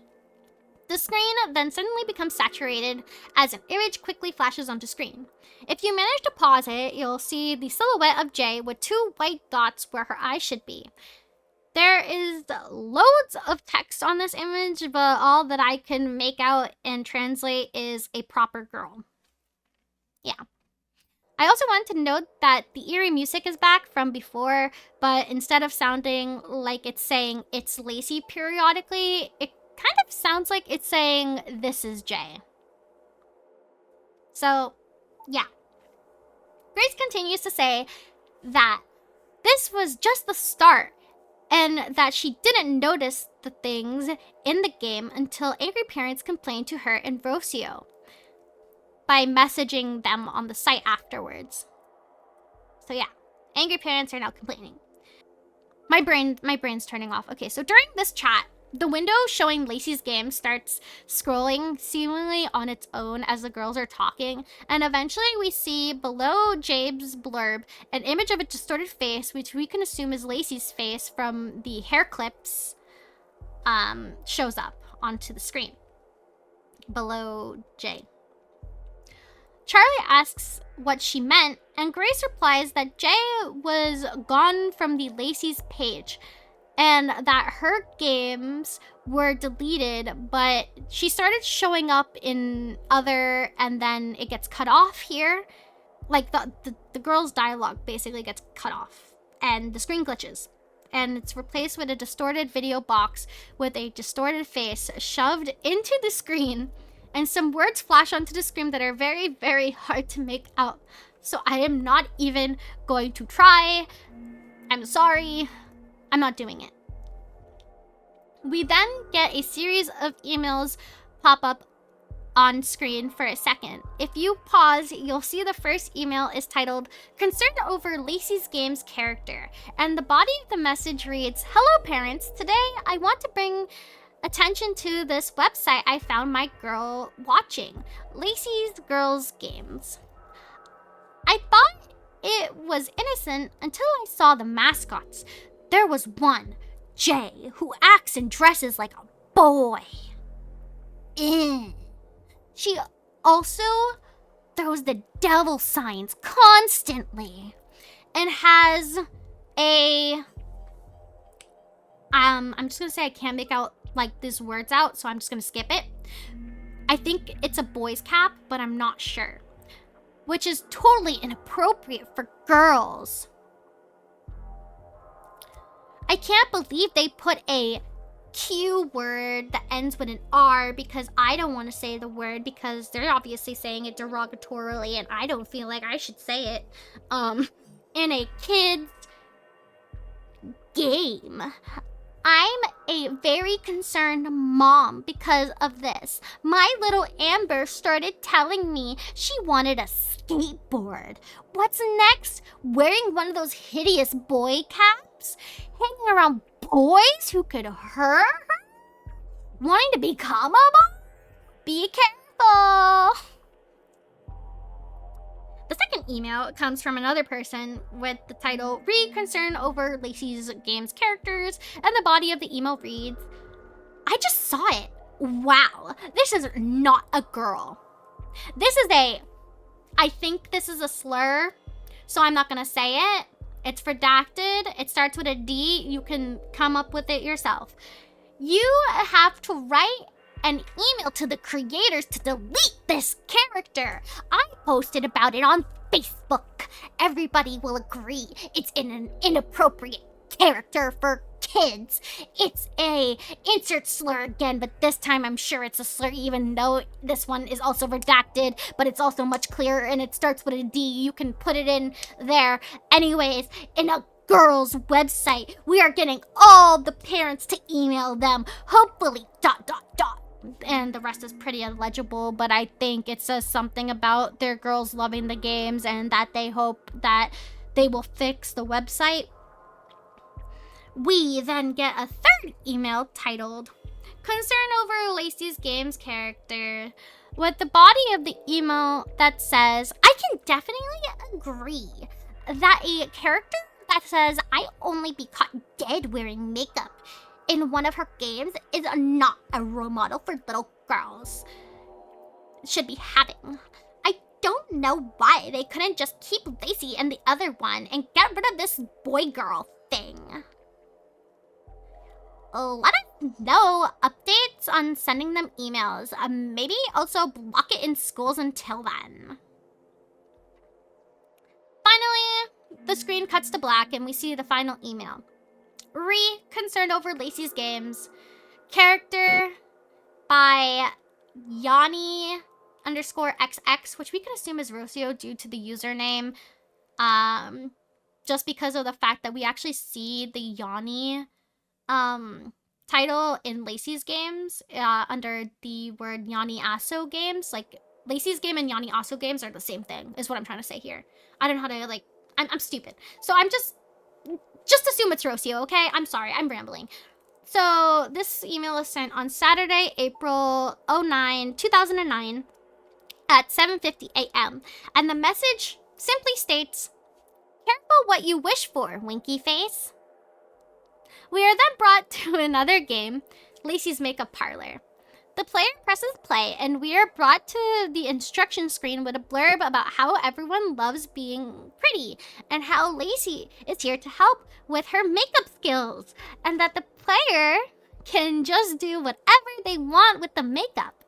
The player presses play, and we are brought to a pink screen with a menu full of makeup options. And a customer comes in, and we hear Lacey say, "Hi, lovely," before the player starts adding makeup onto the customer. And hit complete, and we got a snapshot of the makeup and a print button and a next menu. The player hits next, and we get another customer with Lacey greeting them just like before. The player starts doing their makeup. After the player does their lips, an image flashes on screen for a second, and if you manage to pause the screen this time, you will see it's an image of a woman with like no eyes and a very defined nose and lips on the left, and then an arrow pointing from her to another version of the same woman. But now they have two massive black dots where the eyes should be, no visible nose, and smaller lips with a rounder face. And the text reads, "The power of makeup. Hide undesirables with illusions." So yeah. The player continues to finish up the makeup look, and we get the same snapshot screen as earlier after they finish. The player presses the next button, and Lacey greets the next customer again before the player starts doing their makeup. But when it comes time to do the eyeliner, the player slowly puts on the makeup, and when they finally do, half of the client's face just starts to sag. So much so that we see that the client's eye is completely white. Like, it sags so much that, like, the bottom lid is open. The words, "Oh no," and the button, "Fix her," pops up on the makeup menu. The player clicks the button, and then we get a blurry latex glove hand come onto the screen from the bottom of the screen to fix the client's face. The game then proceeds as normal, and we get a snapshot screen again. A new customer comes in, Lacey greets them as usual, and the player starts doing her makeup. After the player applies the lipstick, the music cuts out and a maggot crawls out from underneath the makeup music. We get the text, "Oh no," and the "Fix her" button pops up again. And the player clicks it, causing the hand to reappear, grab the maggot, and the player continues to do the client's makeup.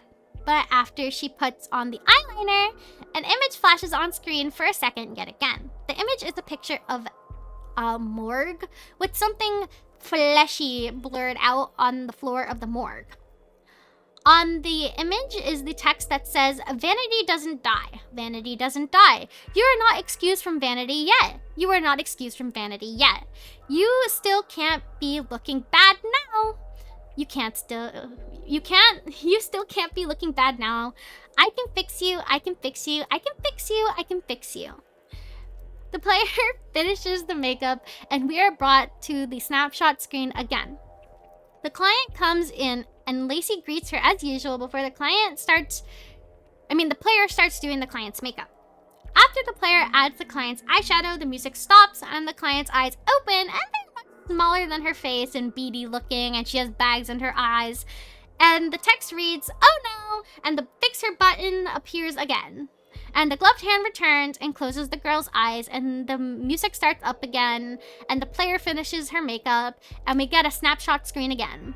But we linger on the screen for a minute, and the second right before we go to the next screen, you can see a snapshot of the client with the makeup switches to a black and white picture of a very old corpse, and two chibi Lacey's that hang out on the screen change from their cute pink outfits with makeup and stuff. Like, they change into a black sweater, pants, and a mask with white gloves.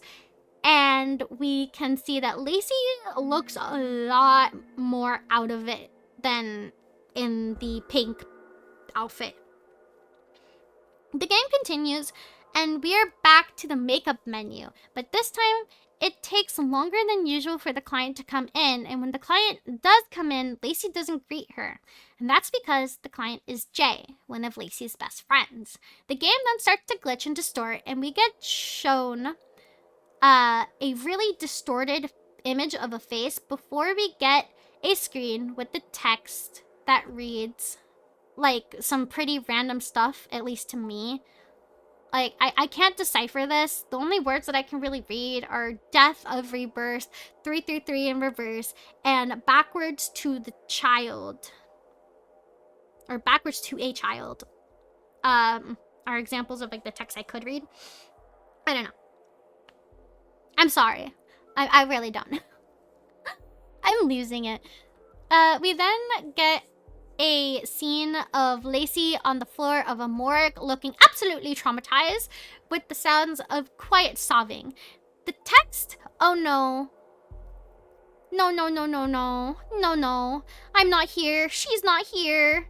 This isn't happening. No, no, no, no. I look so ugly when I grieve, when I'm crying. No, no, no, no. She's just a client. She just needs makeup. She just needs her makeup done. Yes." Lacey smiles now as this text appears. She still has that traumatized face, but it's smiling now. Yeah. And then the text continues to read, "Yes, yes, yes, yes, yes. She just needs to get her makeup done. Yes, like me. I just need fixing. I just need makeup." Everything on screen changes from the gloomy morgue to a cute pink makeup salon with Lacey in a cute pink clothes with makeup on, still on the floor. And this is obviously Lacey's fantasy. It cuts back to the morgue scene, and then Lacey's reality. And the text, "Yes, yes, yes," appears before we go back to Lacey's fantasy, and we see the words, "Yes, let's go," in bright pink in the middle of her pink salon. We then get a scene of Lacey holding lipstick in front of a pink mirror with makeup lights on it, and her makeup is looking perfect, and Lacey looks so happy with the text, "Wow, you look so beautiful," appearing on the screen before we get an image flashing on the screen for like a second, where if you pause it, you can see that this is reality Lacey, and this is Lacey's reality. And Lacey's actually in front of a dingy mirror holding onto some lipstick with makeup that's like smudged all over her face and is applied kind of like how a child would apply their mother's makeup. And it like she has smudged mascara from crying and everything. Like, she's not looking good. And then we are brought back to Jay and the makeup menu, and the player starts applying makeup to Jay. But when they get to the lash curler, they slowly and shakily bring the curler to her face before the screen distorts and becomes more saturated. Jay's eyes then open and we get the same "oh no" text, and "fix her" button shows up as Jay's eyes get wider and bloodier every passing second. The screen starts to glitch more and more. Eventually, the image of the corpse from earlier starts flashing on the screen. The screen then goes to black. Now we're brought to a screen of Lacey on her knees in the morgue, holding onto Jay's corpse. We hear sounds of flies buzzing around, and the text reads, "Silly Jay, oh silly Jay, please collaborate. You need to stand still so I can fix you. Maybe if you just used some makeup, maybe if you were just a little more feminine, you wouldn't have, this wouldn't, you just need some."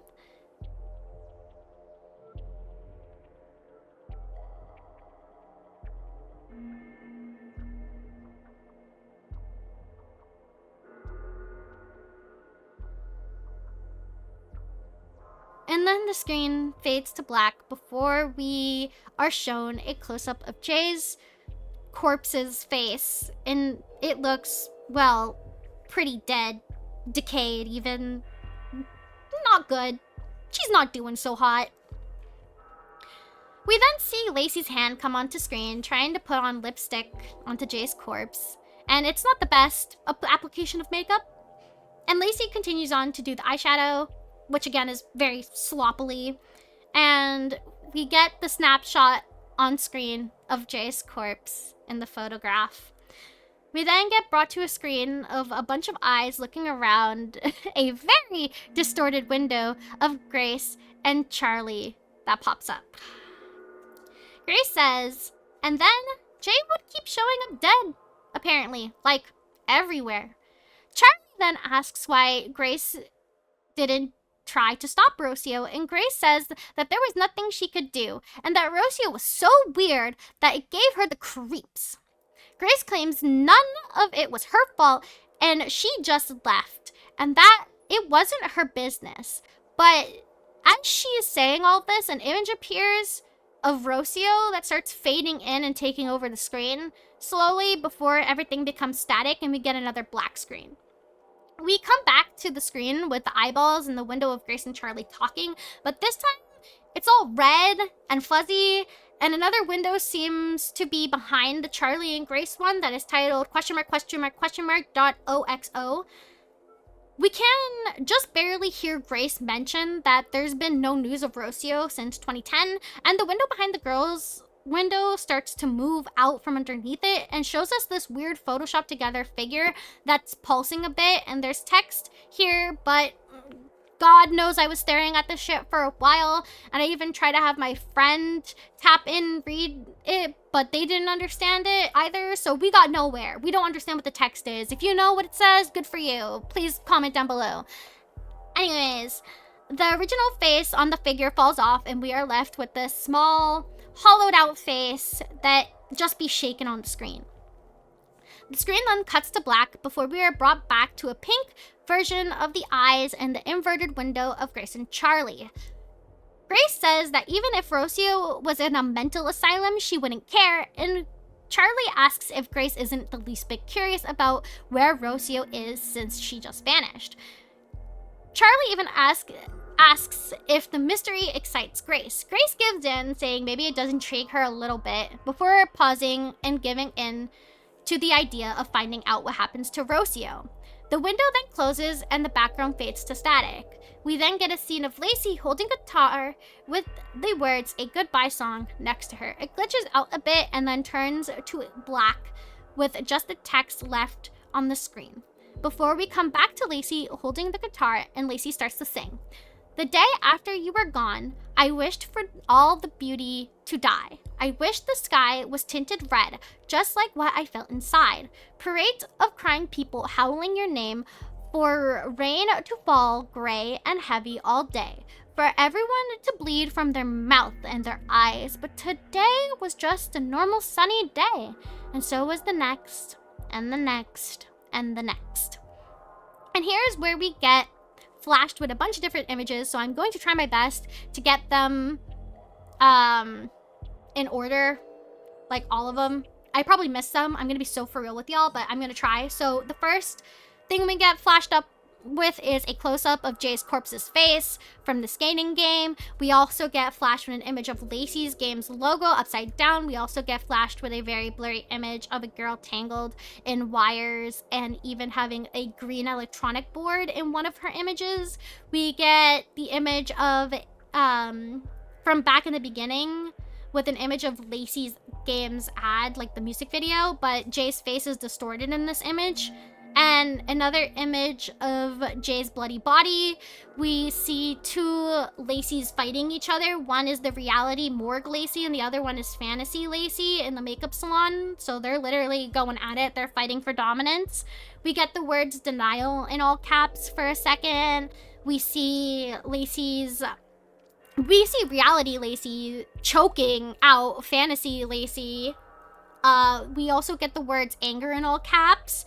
We get the word bargaining in all caps. We get the word depression in all caps. We also get the word acceptance in all caps. We get an inverted image of Jay's bloody corpse with the words dead girls don't cry on it.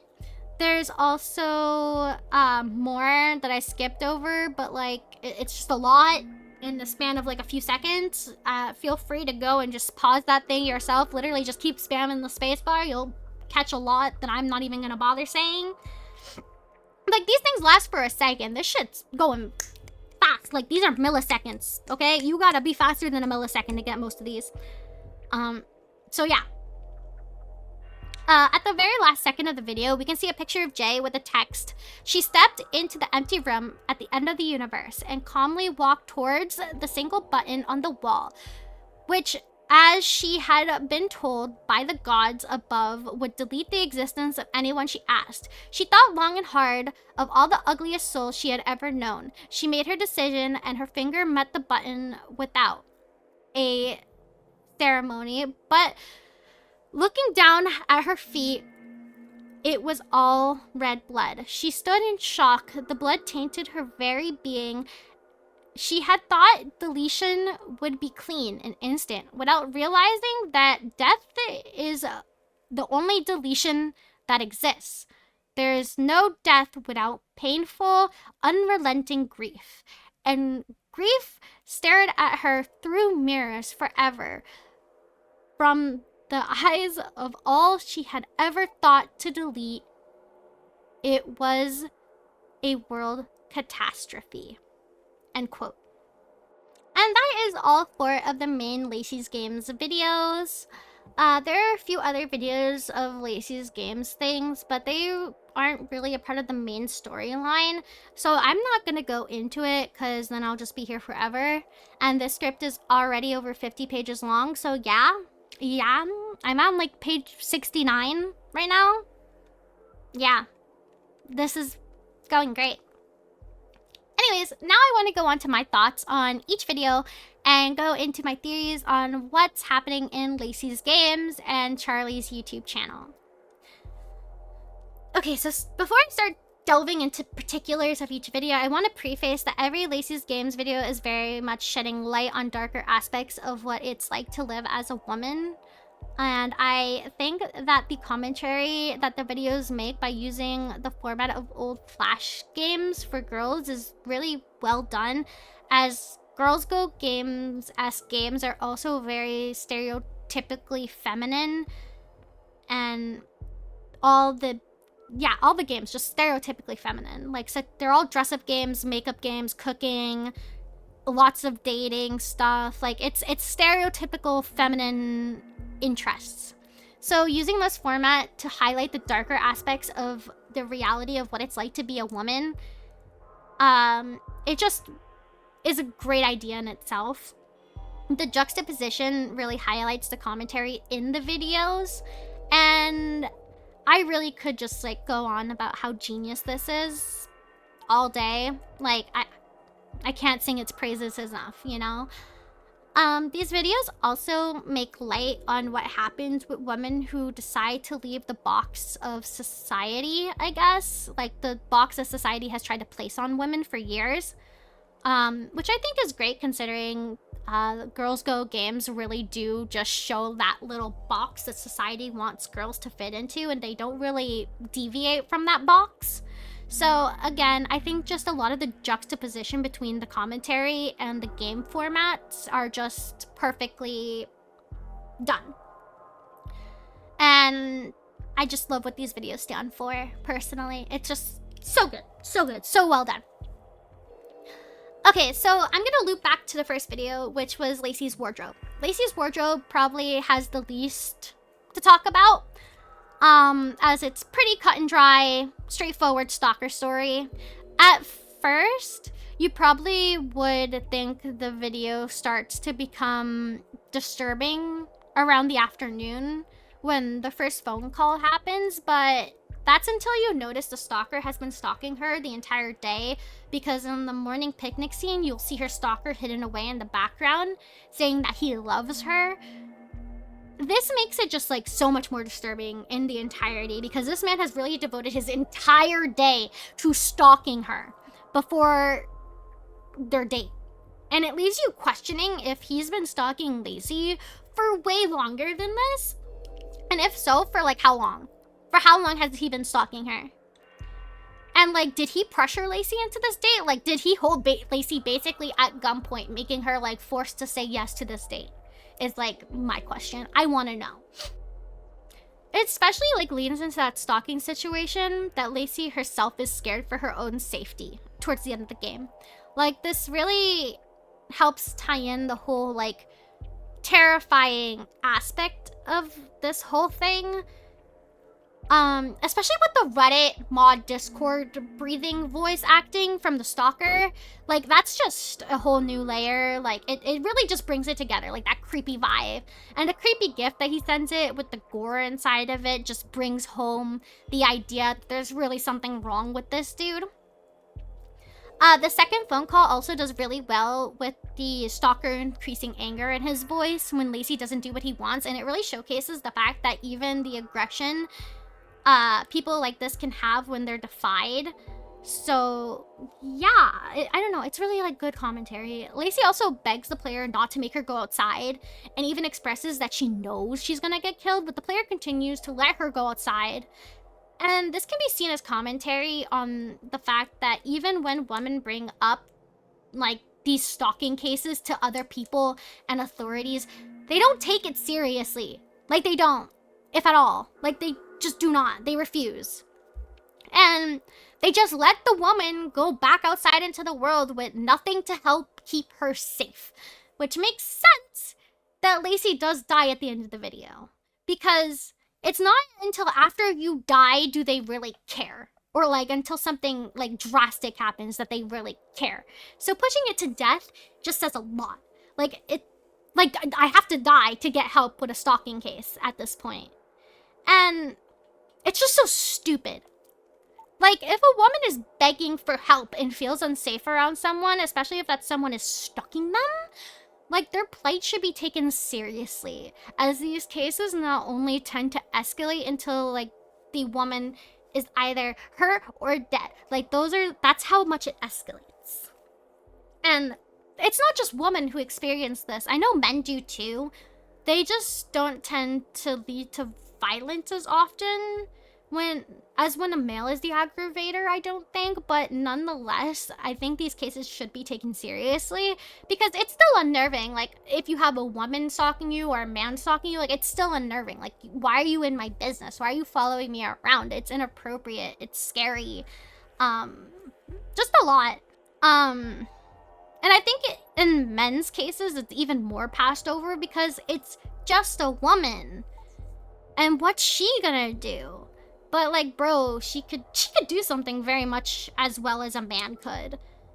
Though, again, I do think it's less likely that it'll turn to violence, but she still can. She still very much can.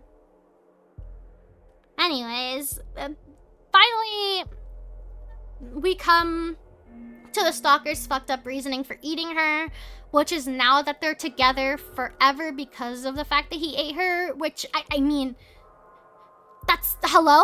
That's like some weird twisted logic to eat someone that you quote unquote love. Because like, if you really think about it, you're only really together until your body will like shits them out, to put it unlightly. Like, you're only really together for that long, for however long it takes for you to digest them fully. And on top of that, if you like really love them, you'd probably want them alive so you can like see them every day, in my humble opinion, you know, just a thought. Anyways, that's all I really have to say on this video, as the plot is pretty straightforward and I'm just basically rambling about my opinions in this one. On to video 2, which is Lacey's Diner. The beginning of this video is nothing really noteworthy. You just be standard restaurant gaming out here. It's when you actually start running out of time that the commentary begins, and that droplets of Lacey's lore starts to come in. Lacey really seems like someone who cracks under pressure easily. She deals with issues of self-worth, evident from what we see after she fails to cook the food on time. As we see her harming herself, calling herself useless in one of the images that only flashes onto screen for a second. It feels like to Lacey, if she doesn't do well at the things she needs to do, her self-worth just plummets. It just goes down like that. Which I know is very common of an issue amongst most people, including myself. My self-worth plummets if I don't feel like I'm like accomplishing something that I need to accomplish and stuff like that. So I get it. Lacey also puts a lot of her self-worth onto the diner, saying that the diner is all that she has, and if that she like fails at running the diner, she sees no other reason for herself to be alive. Like, her being and her success with the diner are linked. So if she doesn't succeed, then she has nothing else. And when she fails to cook the food on the second day, Lacey becomes bloody and beaten, and she calls herself a failure. And I don't think this image is really how Lacey looks, or something like that happened to Lacey. Like, I don't think that's her actual physical body. But I think the visual of this bloody Lacey is how Lacey feels on the inside. Like, she's stressed, she's beaten, she's tired, she's depressed. So I think this is just us getting a view of the inside of Lacey. You know? And I think that the quote we see that states, while it was still twitching for memories are no substitute, part of the ingrained paranoia was owed directly to the fact they used to teach kids such perverse little bizarre lies they passed off as truths. And I think that these like bizarre lies that they passed off as truths are speaking towards the idea that adults kind of glorify adulthood to children. Going on about how great it is and presenting children with media such as games. Okay, we're focusing on games here that make life seem super fun and simple, you know, like the reality of life is not hard in these games, but like reality is life is hard. And it's really hard in comparison to what adults told us it would be like when we were younger. Like, especially for me, like I definitely feel like life is a lot harder than what was presented to me growing up. You know, like the idea of what was presented to me growing up. You know, you just can't be a pretty girl who works as an artist and so like you were able to pay all the bills with this artist's living, and you live in a bougie apartment in New York. Like, this isn't feasible. It's never gonna be feasible to just be an artist and be well off and be able to pay all your bills and live in a nice apartment and buy a bunch of clothes and live in a big city. Like, it's not real. And these are things that are very much presented to us in the form of games and media. Anyways, continuing on, I think Lacey's statement about customers not being able to wait for 3 minutes for food is just really funny, kind of sadly realistic. Because, like, I've heard some things about the food industry, and that shit seems awful, and it just seems so legit that people can't wait for 3 minutes for their food. It just seems too real. But here we learn that Lacey is on the edge of being dirt broke as she is running out of money to survive from her statement. We see, that Lacey, that she's really trying her hardest, and she's trying her best, but it isn't enough for her to live, which is really sad and is completely true, and I completely get it. Like, it's hard, especially nowadays, to make enough money to survive. And this stress of just trying to be able to just barely get through life and everything, it can really affect, like, the mental wellness of those who are afflicted by it. Like, I'm pretty sure that poverty and mental wellness are actually very much linked. And, like, I know a lot of people talk about how, like, money can't buy happiness, but it can buy stability, which in turn alleviates a lot of the stress that comes with poverty, which in turn makes you happier because you're less stressed. So, like, I don't care what people say. They're lying. Having extra money can even fund things that make people happy, like art and hobbies and creative expression and travel. So money can indeed buy happiness. Deal with it. If you disagree with me, you're wrong. Frick you. Money buys happiness. On God. I don't know who came up with that money can't buy happiness bullshit. It must have been like some rich person trying to keep the poor poor. Like, money can't buy happiness. Shut up. It can buy me comfort and stability, which will make me more happy. Less stuff to stress about. Fuck you. You know? Anyways. Lacey continues to snap and go on about how this isn't fair, which I can personally relate to. It really does feel unfair when you're trying your best and it's not seen as enough. Lacey then turns her stress into hatred for herself, and she turns it into hatred for her customers.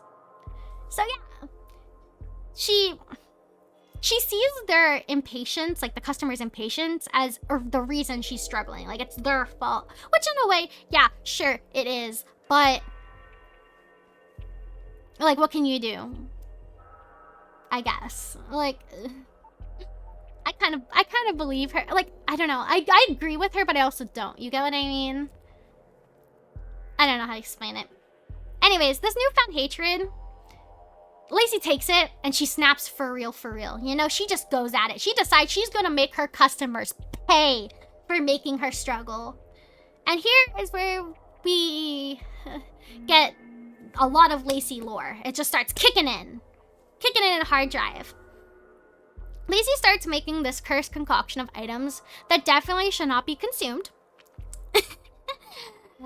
And with each item that she adds to the concoction, we get Lacey's lore. Through these items, we get the idea that Lacey's uncle was an adult video addict who very much abused Lacey. We can assume that Lacey views her uncle as a cockroach and that he is burning her legs with cigarettes. He also, our words, Lacey, according to the images, and that no matter how much she screams, he didn't hear it over the bliss he was getting from the acts he was performing on her. He also minimizes his actions in the phrase, "Come on, sweetheart, it's just a little kiss." So, yeah. And from the fact that Lacey's adding her uncle to the mix, we can assume that she killed her uncle already. Which makes me believe that this is actually the end of Lacey's canon idea. And I also think this is the way that Lacey dies. Like, I know Lacey dies a lot of ways, but I think Lacey, all F4ing on life, is actually Lacey's real death. I will explain why a little further. But yeah, I think this is the last video out of all the videos, canonically, of Lacey. Just hold on with me. Bear with me. I actually believe that the stalker from Lacey's first video, and I'm going back to the first video really quick, just to add this in. I believe that her stalker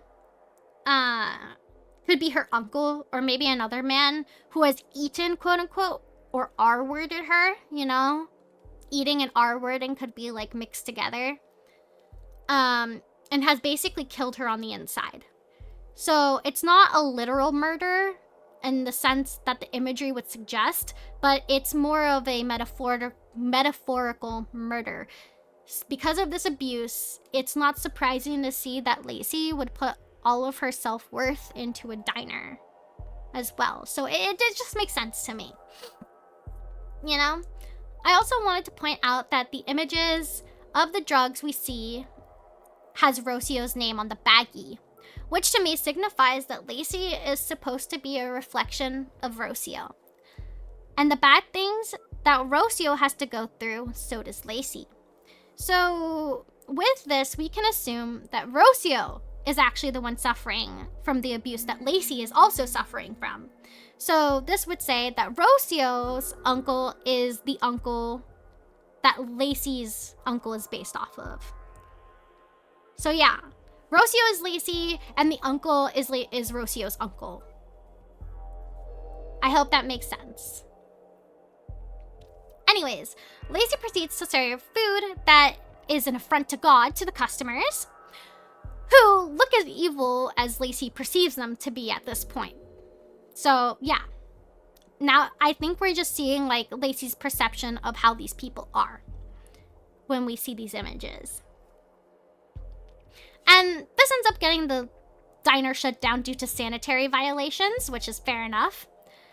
Yeah. But anyways, Lacey is now smoking in front of her shut down diner in misery before she alt F4s in real life in an alleyway. And again, I think this is the canon way that Lacey dies. I think Lacey does alt F4, which means that I believe Rocio alt F4s. Now, do I think it's because of a diner? Maybe. I don't know. But I do think that Rocio has alt F4'd. Just by the way that these videos are aligned. Yeah, it's a lot. It's a lot. I'm like thinking about what I want to say next. There's a lot going on here. Then we get images that flash on a screen of a girl with wires that are attached to her, and I firmly believe that these are images of Rocio's ghost. Because the wires go into her skin, so I think Rocio's ghost is literally wired up to a computer, and it allows Rocio's ghost to be able to do the things that Rocio's ghost is shown to be able to do in later videos. Yeah, so she's like hooked up to the Matrix, basically. Like, Rocio's ghost is in the internet. Or in her games, I guess. And also, I think it's the internet, because she's able to mess with other things besides her games. Anyways, let's continue on to the third video, which is Lacey's pet shop. This video starts off with Grace trying to act like she has nothing to do with Lacey's games before the person who made the video, that we know is Charlie now, due to the fourth installment in the series, shows that the Lacey Games website is very much co-owned by Grace. Like, Grace is in that shit.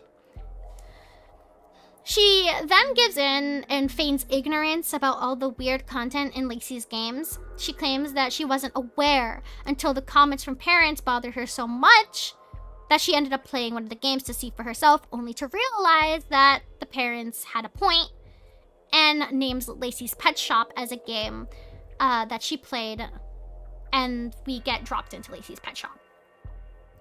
Lacey's Pet Shop really goes hard onto themes of animal abuse, as the requests from the customers get more and more abusive towards the animal in question, and the most notable abuse being to that of the hamster, the turtle, and the bunny.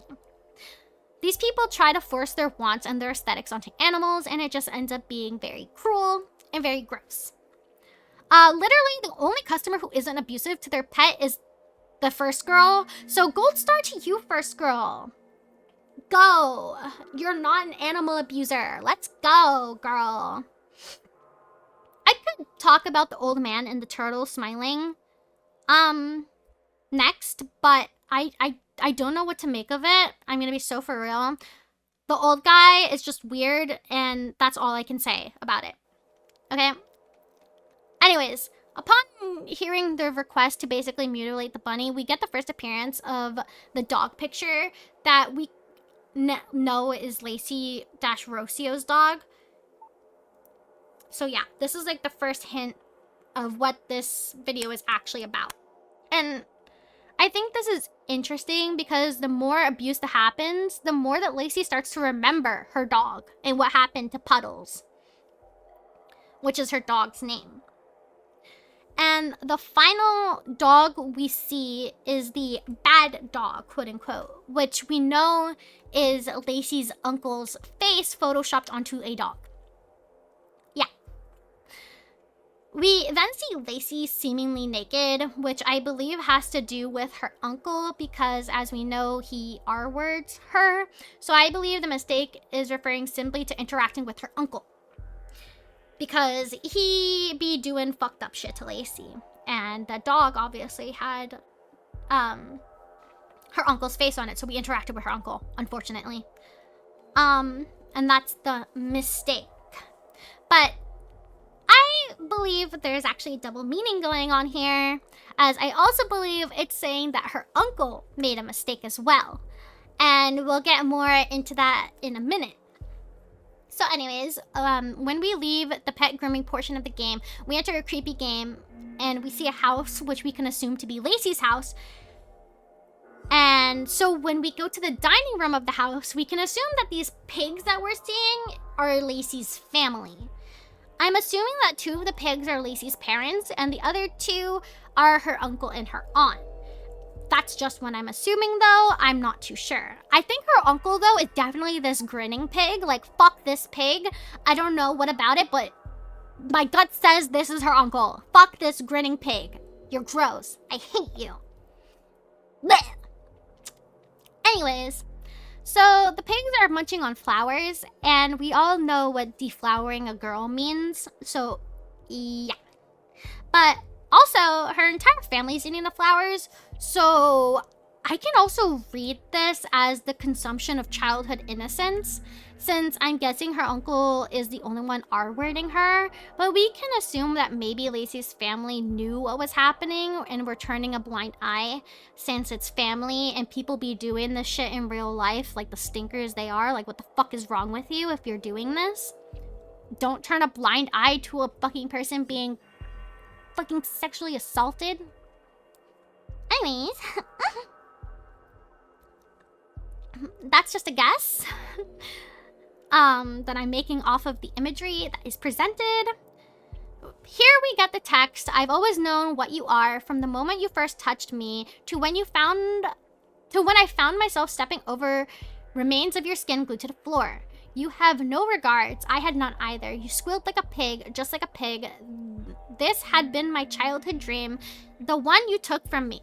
I collected all those bruises for years. My spine hurts as if a needle went through each segment. Once I got used to it, I didn't think about it anymore, but you made me think about it forever when you made that mistake. You made a mistake. You took my angel away. You took my angel away. You took my angel away. Repeated, repeated, repeated.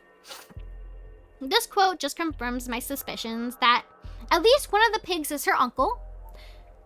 This quote also brings up the idea of someone making a mistake back up, but this time it's definitely not towards the player, but towards her uncle. And that he did something so bad, Lacey could not and would not ignore it. Something worse than R-wording her, because she was just letting it happen. She was like, whatever, I'll deal with it, but you touch this thing, now I snap. Now she's snapped because of this one thing. And this thing, to her, is worse than the R-wording, which now in hindsight we know is her uncle killing her dog Puddles. I fucking hate this man. Anyways, when Lacey crawls into the cage, it's a great statement about how a lot of people end up staying in abusive situations instead of leaving. A lot of people who haven't been abused or haven't been in abusive situations tend to question why a lot of people don't just leave. But some people who are in abusive relationships just find it more comfortable to stay than to leave because they don't know what will happen if they do leave. they could end up making a worse situation worse, or they could end up in an even more worse situation.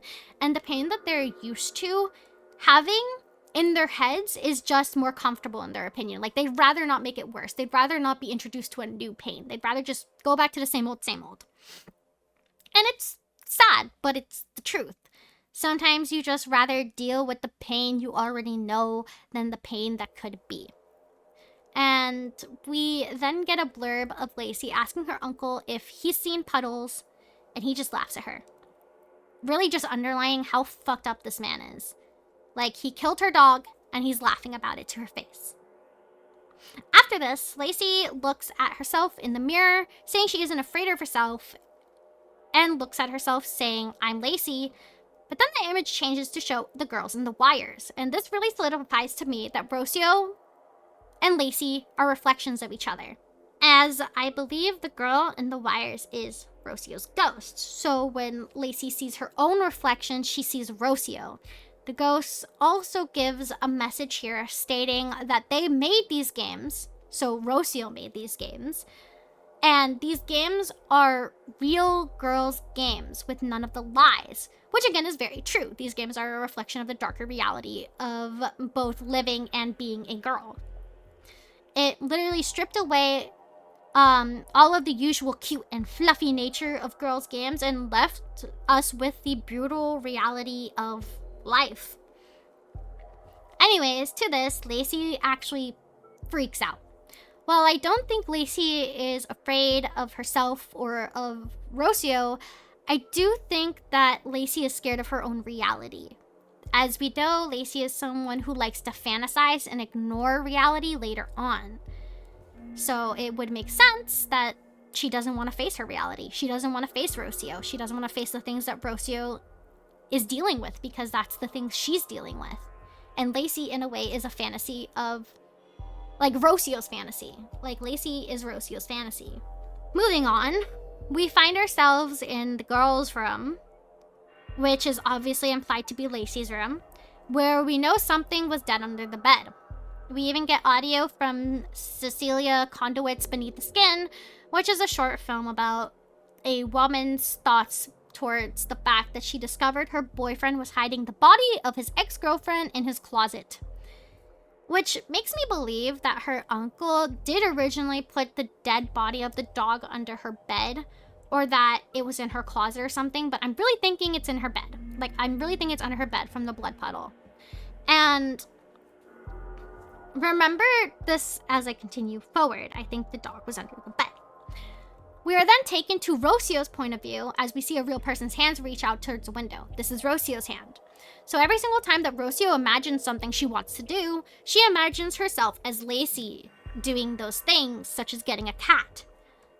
But here is where we get the lore drop that someone is under the bed with the images of rotting human legs and bloodshot eyes. So we can assume that this person under the bed is dead. And we can assume the person under the bed is her uncle, since she goes on to talk about how he can hurt her all he wants, but not her dog, and that she will let him rot. So now, the reason I think the dog was also placed under the bed after her uncle killed it was because we see a few times in this a weird combination of the uncle and the dog. So I can assume Lacey, also known as Rocio, put her uncle in the same place he put her dog. Just poetic, you know? Like, you kill my dog and put her under bed, so I'm gonna kill you and put her in the same place, you know? I don't know. It's poetic to me. Finally, Lacey all F4s in the game, and we get a monologue basically saying her uncle was barking up the wrong tree, and he messed with the wrong person. And that her uncle was way too worried about his abuse of Lacey-Rocio being too visible on her skin and other people seeing his actions, rather than being worried about Lacey-Rocio and what she might do in response to his abuse. And since he wasn't worried about Lacey-Rocio, he let his guard down around her, and she killed him. GG easy. Good for her, honestly. We then get a screen of Lacey waking up in bed in her more Girls Go game-esque room, saying it was just a nightmare. But because of the fact that the corpse is still under the bed, we know all of it was real, at least up until the point where she alt F4s on live. So this isn't Lacey's canonical death. We then get brought back to Grace, who says Rocio was hiding a lot from her, specifically the things that happened inside of the games. She says she went her separate ways with Rocio in 2010 and doesn't even know if Rocio is still alive. And after this is where we get something strange that happens outside of a Lacey's game. So this is the first time something happens outside of Lacey's games. At the end of the video, we see blood vessels enter the screen and a text with the words that say hello appear on it. And this to me is where I got the feeling that Rocio is definitely dead and is messing with her games in the afterlife, as well as Charlie's YouTube channel. There's no reason for Charlie to be adding weird shit to the end of her own videos. She's just investigating the games and publishing her finds. And this being the first time the video has something weird going on outside of the game signals to me that something is corrupting these videos. Something that wants to be heard and has now found a platform to do so via hijacking YouTube videos about her own work from when she was alive. And the next video only really backs this idea that I have. So if we continue on to the final video in the series, The Disturbing Rabbit Hole of LaceyGames.com, the first thing I really want to talk about is the audible screaming you can hear in the singing that Grace pinpoints as Rocio's screaming, mentioning how Rocio would have a mental breakdown all the time in the studio. The reason I want to go into this is because this whole interaction says a lot about Grace, in my opinion. Charlie goes ahead and asks Grace what was wrong with Rocio, and Grace simply says, I don't know, and goes on to say Rocio was cuckoo and she just suspected stuff from Rocio. And at first, I wanted to say Grace was a terrible shit friend, willfully ignoring her friend who obviously needed help, as Rocio is literally pulling her hair out in front of Grace. But the more Grace talks, the more I feel like she's just really, like, ignorant, I guess. Stupid, even. I don't know what it is. Like, I don't like calling people stupid, but she might be stupid. Like, she might be. Like, part of me believes Grace literally couldn't think that her friend needed her help, because as the video goes on, we see Grace believe Charlie is someone who's lied to her before and is easily swayed into things she'd otherwise wouldn't want to do. Like, the lie Charlie comes up with the second time is literally the same as the previous one, just slightly changed from her thesis to her cousin's thesis. So, girl really just not all there or something. Like, too trusting. I don't know. Genuinely, I believe that Grace lives in blissful ignorance. You know, like, I don't know. I don't know. Grace is something. Grace is a whole video in itself. I don't know what's wrong with her. Also, before I move on to the next topic, can we talk about how Charlie complains about how hard Jay's skating game is, and then she just locks the fuck in and does the impossible and beats the game? Like, hello, girl? Actual gaming queen over here. Like, I don't even know what to say. Literally locks the fuck in and gets that shit done. Done.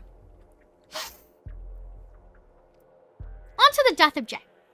Once Charlie finishes Jay's skating game, we get the death of Jay, where she falls into a pit of spikes and we get the scene of Jay's dead body with the words, "You killed Jay." Charlie goes to question why Rocio would kill Jay and why she'd do it in a kid's game, and Grace goes on to brush it off. She says that Rocio, like, she brushes off Rocio some more, basically, saying that Rocio just couldn't keep it kid-friendly and was cuckoo. Like, she keeps bringing up the word cuckoo. Girl, you're cuckoo. But anyways, as we know from previous videos, Rocio did all the things she did with the purpose of making real girls' games that are true to girls' real life experiences. And on top of that, we like later learn that it's the parents of the children playing Lacey's games that pushed Rocio into killing Jay. Like, the reason Jay dies is because of the parents. Because Rocio decided, I'm gonna prove a point.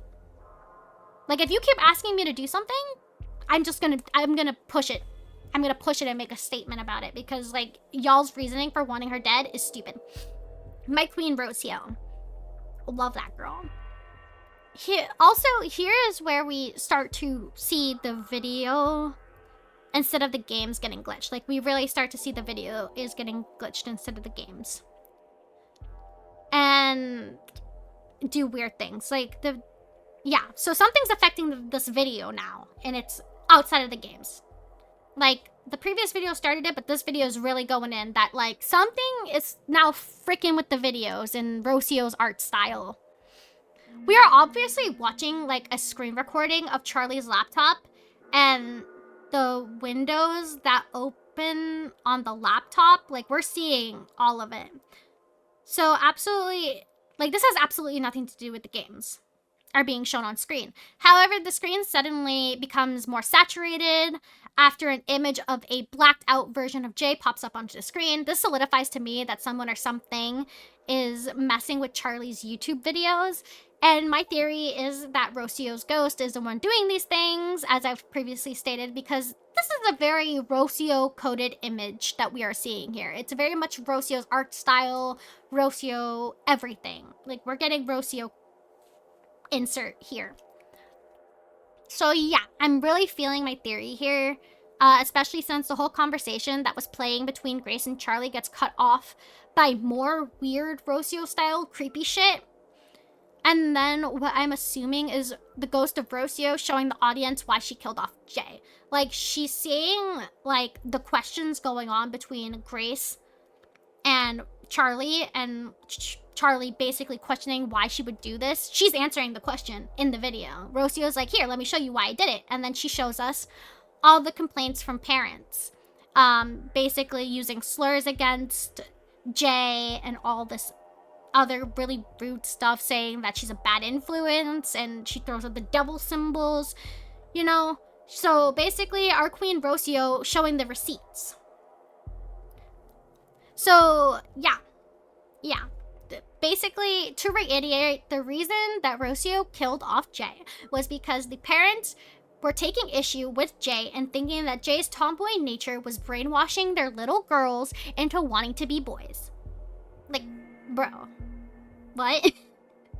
Let a girl have hobbies. Like, I get it. I get this isn't too much of an issue nowadays, but, like, it's still prevalent, but not as much as, like, in the past. But gender stereotypes were so enforced at one point, and it was so fucking stupid. The idea of femininity and masculinity were, like, so divided at one point, and they were really pushed, especially via, like, kids' toys. Like, baby dolls and kitchen sets were for girls, and skateboards and cars were for boys. But society liked to drill this shit into our heads since we were young, literally. And if you can't tell, like, I'm not a fan. I'm not a fan. Let kids play with whatever they want. It's not going to corrupt your kid. Like, just let them have fun. They're kids. It's stupid. But these parents in these emails obviously did not agree with my opinion, and they think that girls who don't like makeup and want to skateboard are bad. And Rocio obviously thought that this was stupid, from her reply being, careful what you wish for, winky face. My absolute fucking queen. So Rocio does what Rocio does best and pushes shit to an extreme to make a statement and kills off Jay. And Jay, coming back in Lacey's makeup parlor as a dead corpse at a morgue, just goes and pushes that extreme even more in the most brilliant and morbid way possible. Now, I personally don't think Charlie is the one who added Lacey's makeup parlor to the video. I think Rocio's ghost did, to show us her thoughts on Jay's death and what it means. There is a chance it was Charlie playing Lacey's makeup parlor, but they don't really reference the game as they continue yapping later in the video, and they don't mention it previously in the video either. So to me, it very much feels like this is Rocio's ghost being like, you want the answer? Here's the answer. So anyways, we get into Lacey's makeup parlor. Lacey's makeup parlor is really driving home the statement being made in this video, which is that you cannot escape vanity even in death. Obviously, Jay is a stand-in for the opposite of female beauty standards. She is a tomboy, presents as more quote-unquote masculine, and refuses to wear makeup. And people took issue with this being in a game for young girls, being scared that their children will take on these behaviors, and this is seen as a negative to them. So after Rocio killed off Jay, she sticks her in the makeup game, which turns out to be a morgue, with Lacey being the makeup artist who is delusionally pretending that all the corpses are clients at her makeup studio. Which, I mean, fair enough. I can see it being mentally taxing to be staring at corpses all day, so being a little delulu to get through it, sure. But then Lacey is presented with the corpse of her best friend. It is implied that Lacey had no clue that Jay was dead up until this point. So imagine learning that your best friend is dead because their corpse shows up at your work one day. Yeah, so obviously this finally breaks Lacey out of her delusions. And we see the makeup parlor for what it really is, a morgue. And Lacey is on the ground in full breakdown mode. She tries to convince herself that she is not here, that Jay is not here, and that this isn't happening. But then her breakdown gets a little weird as she is now focusing on how ugly she looks when she grieves, and is showing that not even Lacey can escape vanity. Lacey then goes back to being Delulu, saying Jay is just a client and that Jay just needs makeup, and so does she, claiming it will fix them. We then get brought back into Lacey's delusion, and Lacey is on the floor of her makeup parlor instead of the floor of the morgue. Lacey goes to the mirror and puts on her makeup, and we get a glimpse of reality where Lacey sloppily put makeup on her face to fix herself. It seems like for Lacey, makeup is a coping mechanism. Like, the makeup is gonna fix everything. It's gonna help her cope through whatever issue she's going through.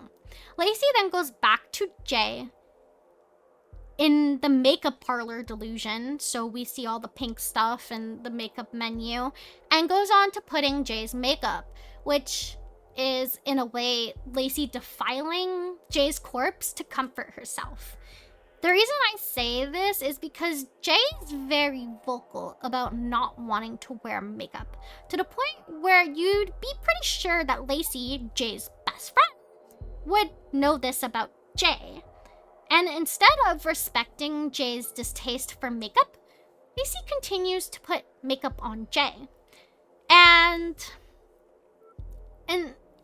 with how Lacey breaks down, it's obvious that she's not putting the makeup on for Jay.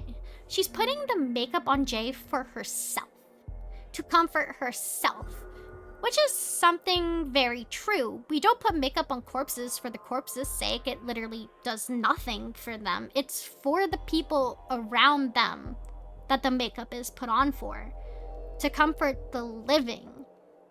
It's kind of weird when you really think about it, that we need even corpses to look good and lively for our own sakes.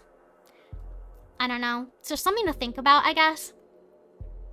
Anyways, this point is really driven home when Lacey is holding Jay's corpse on the floor of the morgue, begging Jay to stand still since Jay's body is decaying so she can fix her. But, you know, Jay's body is decaying, so it's a little hard to get her to look the way Lacey wants her to look, which is a lie. And then Lacey says something even more important, which is, maybe if you just use some makeup, maybe if you were a little more feminine, you wouldn't have this wouldn't. And this obviously is Lacey acknowledging that Jay died because she wasn't feminine enough, to the point where parents wanted her deleted from the site. Rest in peace, my Queen Jay. And as we know, Lacey is Rocio. So this is Rocio kind of acknowledging, like, maybe if I had made this character feminine enough for these people, I wouldn't have had to delete her. I guess this is kind of like Rocio's mourning of Jay in a way as well. But just a thought, you know? Anyways, we're brought back to the distorted version of Charlie's laptop background, which makes me believe that this footage is what was supposed to be in the video, but now it's distorted because of Rocio's presence. I want to point out that Grace keeps doubling down on the fact that she thought Rocio was weird and that it wasn't her business and that it's not her fault. So yeah, I can't tell if Grace is just ignorant or a shit friend. Like, I really can't choose between the two. She's probably both, honestly. But Grace mentions that Rocio hasn't been heard of since 2010, which could be explained by the theory that Rocio is dead. Grace even kind of mentions it, like Rocio could be dead for all she knows, so Rocio probably dead. Grace, however, seems to think that Rocio has ended up in a mental asylum, but she doesn't really care to figure out what happened to Rocio. Charlie then kind of tempts Grace into joining her into figuring out what happens to Rocio. And this to me seems to be the end of the real video that was uploaded without the ghost's influence. But then we get the addition of a little song Lacey sings for Jay, where she wants all of the beauty to die. Yeah. So fair enough, I guess. We're driving that point home. We're driving the point home. We want Vanity to die. After this, we get bombarded with lots of images. The one that I will point out the most is the one of Lacey's delusions. Because Lacey's delusion is obviously losing to her reality because we have two Lacey's that are fighting. Makeup Lacey and Morgue Lacey. And Morgue Lacey is winning that fight. She is choking out Fantasy Lacey, Makeup Parlor Lacey. She is, which just shows that reality is now getting a hold on Lacey's fantasy and is choking, like, it's winning. Reality is winning. She can't use her fantasies anymore, which means Rocio's delusions are losing to her reality. Literally, this literally means that the delusions and fantasies that Rocio uses to comfort herself from her reality are no longer working for her, which is something to note. And we do get some images of that girl again with the wire. So again, I really do think that that's Rocio's ghost. You know, hooked up to the wires, hooked up to the internet, being able to manipulate things on the internet, with her ghostly powers. And yeah, that's it for Lacey's games. That's all I have to say. There's a few things in this video that I kind of skipped over because they seem like they could be relevant, but I just couldn't see how they tied in. I'm assuming they might become clear through later installments of the series or even through the video game that's coming out. The demo is out right now. I just want to say that if any of you want to play the demo, it's on Steam.